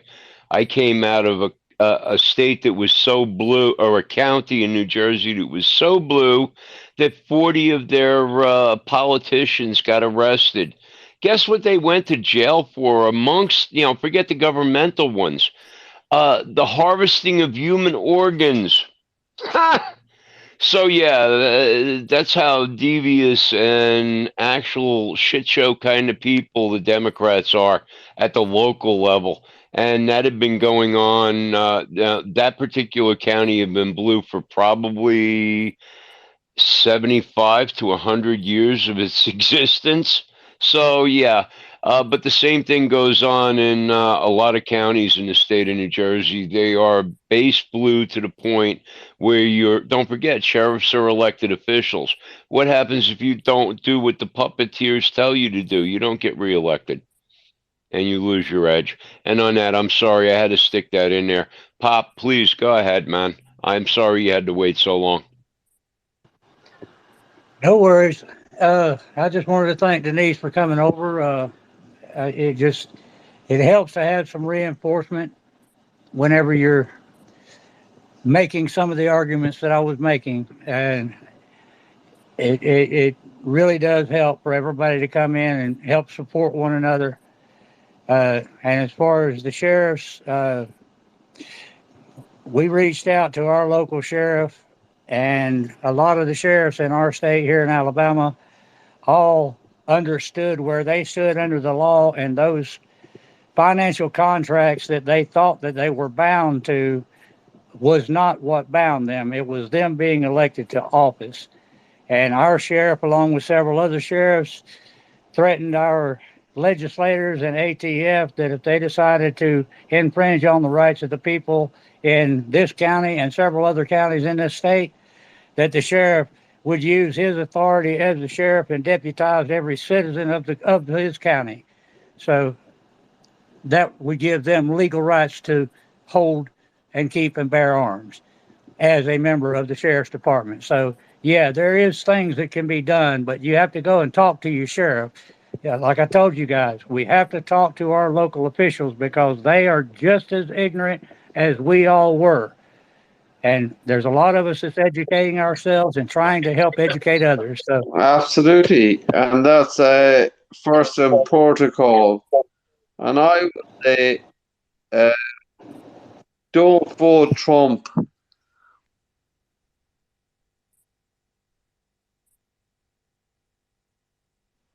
Let's try that again. We have a policy of new speakers putting their hand up, number one. And I'll just leave it at that. Thank you very much. Angry, you were speaking. Sorry you were interrupted. Yes, I was. It's no problem. Like I say, I don't want to stifle anybody's voice or their opinions. I'm up to argue with anybody over the Constitution, the law, or how they feel about a certain instance of anything. So I'm not one to cut off anybody. So, I just wanted to thank Denise for coming over and helping out here because she learns at a much quicker pace than I do. I've been in it a little bit longer than she has, but I'm a lot slower at learning. So, I'm an old guy that has forgotten more than I remember. So, just I'm here to help answer any questions for any of you anytime. Send me a message, that's fine. And I will try to give you some understanding. And if I can't understand or I don't know something, I will be the first to tell you I don't know, but I will help you find somebody that does. And that's usually whenever I reach out to Denise and Dave and those folks that have a higher capacity of learning than I do. So, uh, I'm here if you want some help. I'm happy to help. Well, thank you, Pop. Just to let you know, I follow you, For Such, Denise. I think there was somebody else. Nanos. Yeah, I like everything you guys are saying. Hopefully, you're following each other and following the people up here on the dais. And I advise now's the PSA that the boss probably wanted me to do before. Please, number one, if you have a mic, retweet the room. If you like if you want to speak and you want your friends to even hear it, you guys especially should retweet it. That's what gets us to grow. For those that are listeners, we've got plenty of mics. Please feel free to jump up and ask for a mic. Everybody's got valid questions, comments, and even complaints. They are justified. And that's about it. I'm going to throw it to the host and the other co-hosts, so let them have their say in this whole thing. But that's where I stand on it. Thank you very much for everyone that's here and for everyone that continues to stay here while the room is open.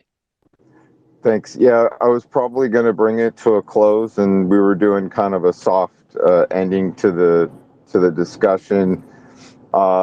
So I wanted to thank everybody for showing up. I'm in transit. I got to go run some errands, and we had a really great space. And like Marlon laid down, we do this every weekend on Saturday at 10 o'clock West Coast time. And yeah, you'll see it come up.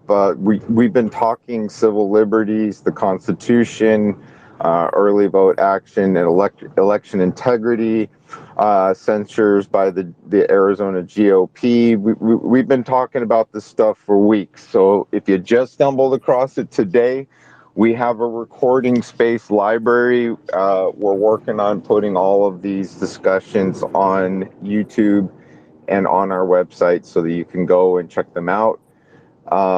Please, we'd love to hear from you again. And I want to turn it over to Marlon and Iceman for any closing remarks before we close the room for good. Please.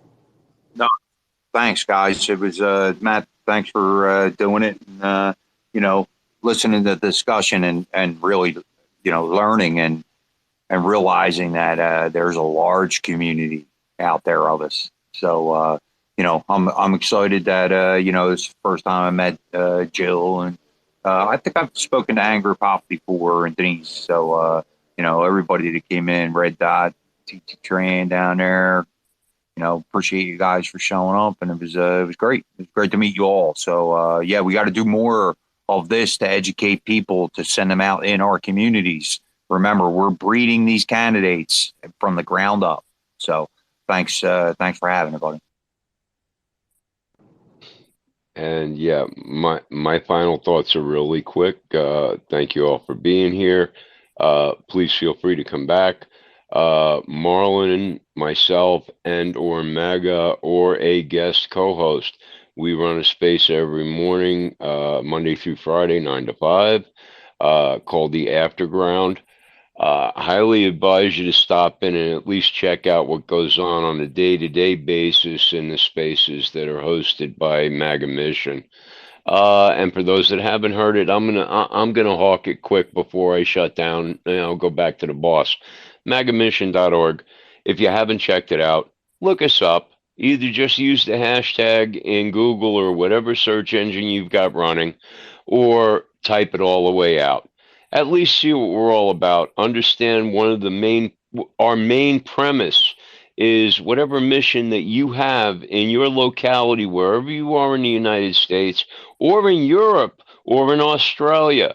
We have reach in England, Germany, Switzerland. We have 2 or 3 very, very learned people in Australia, in New Zealand.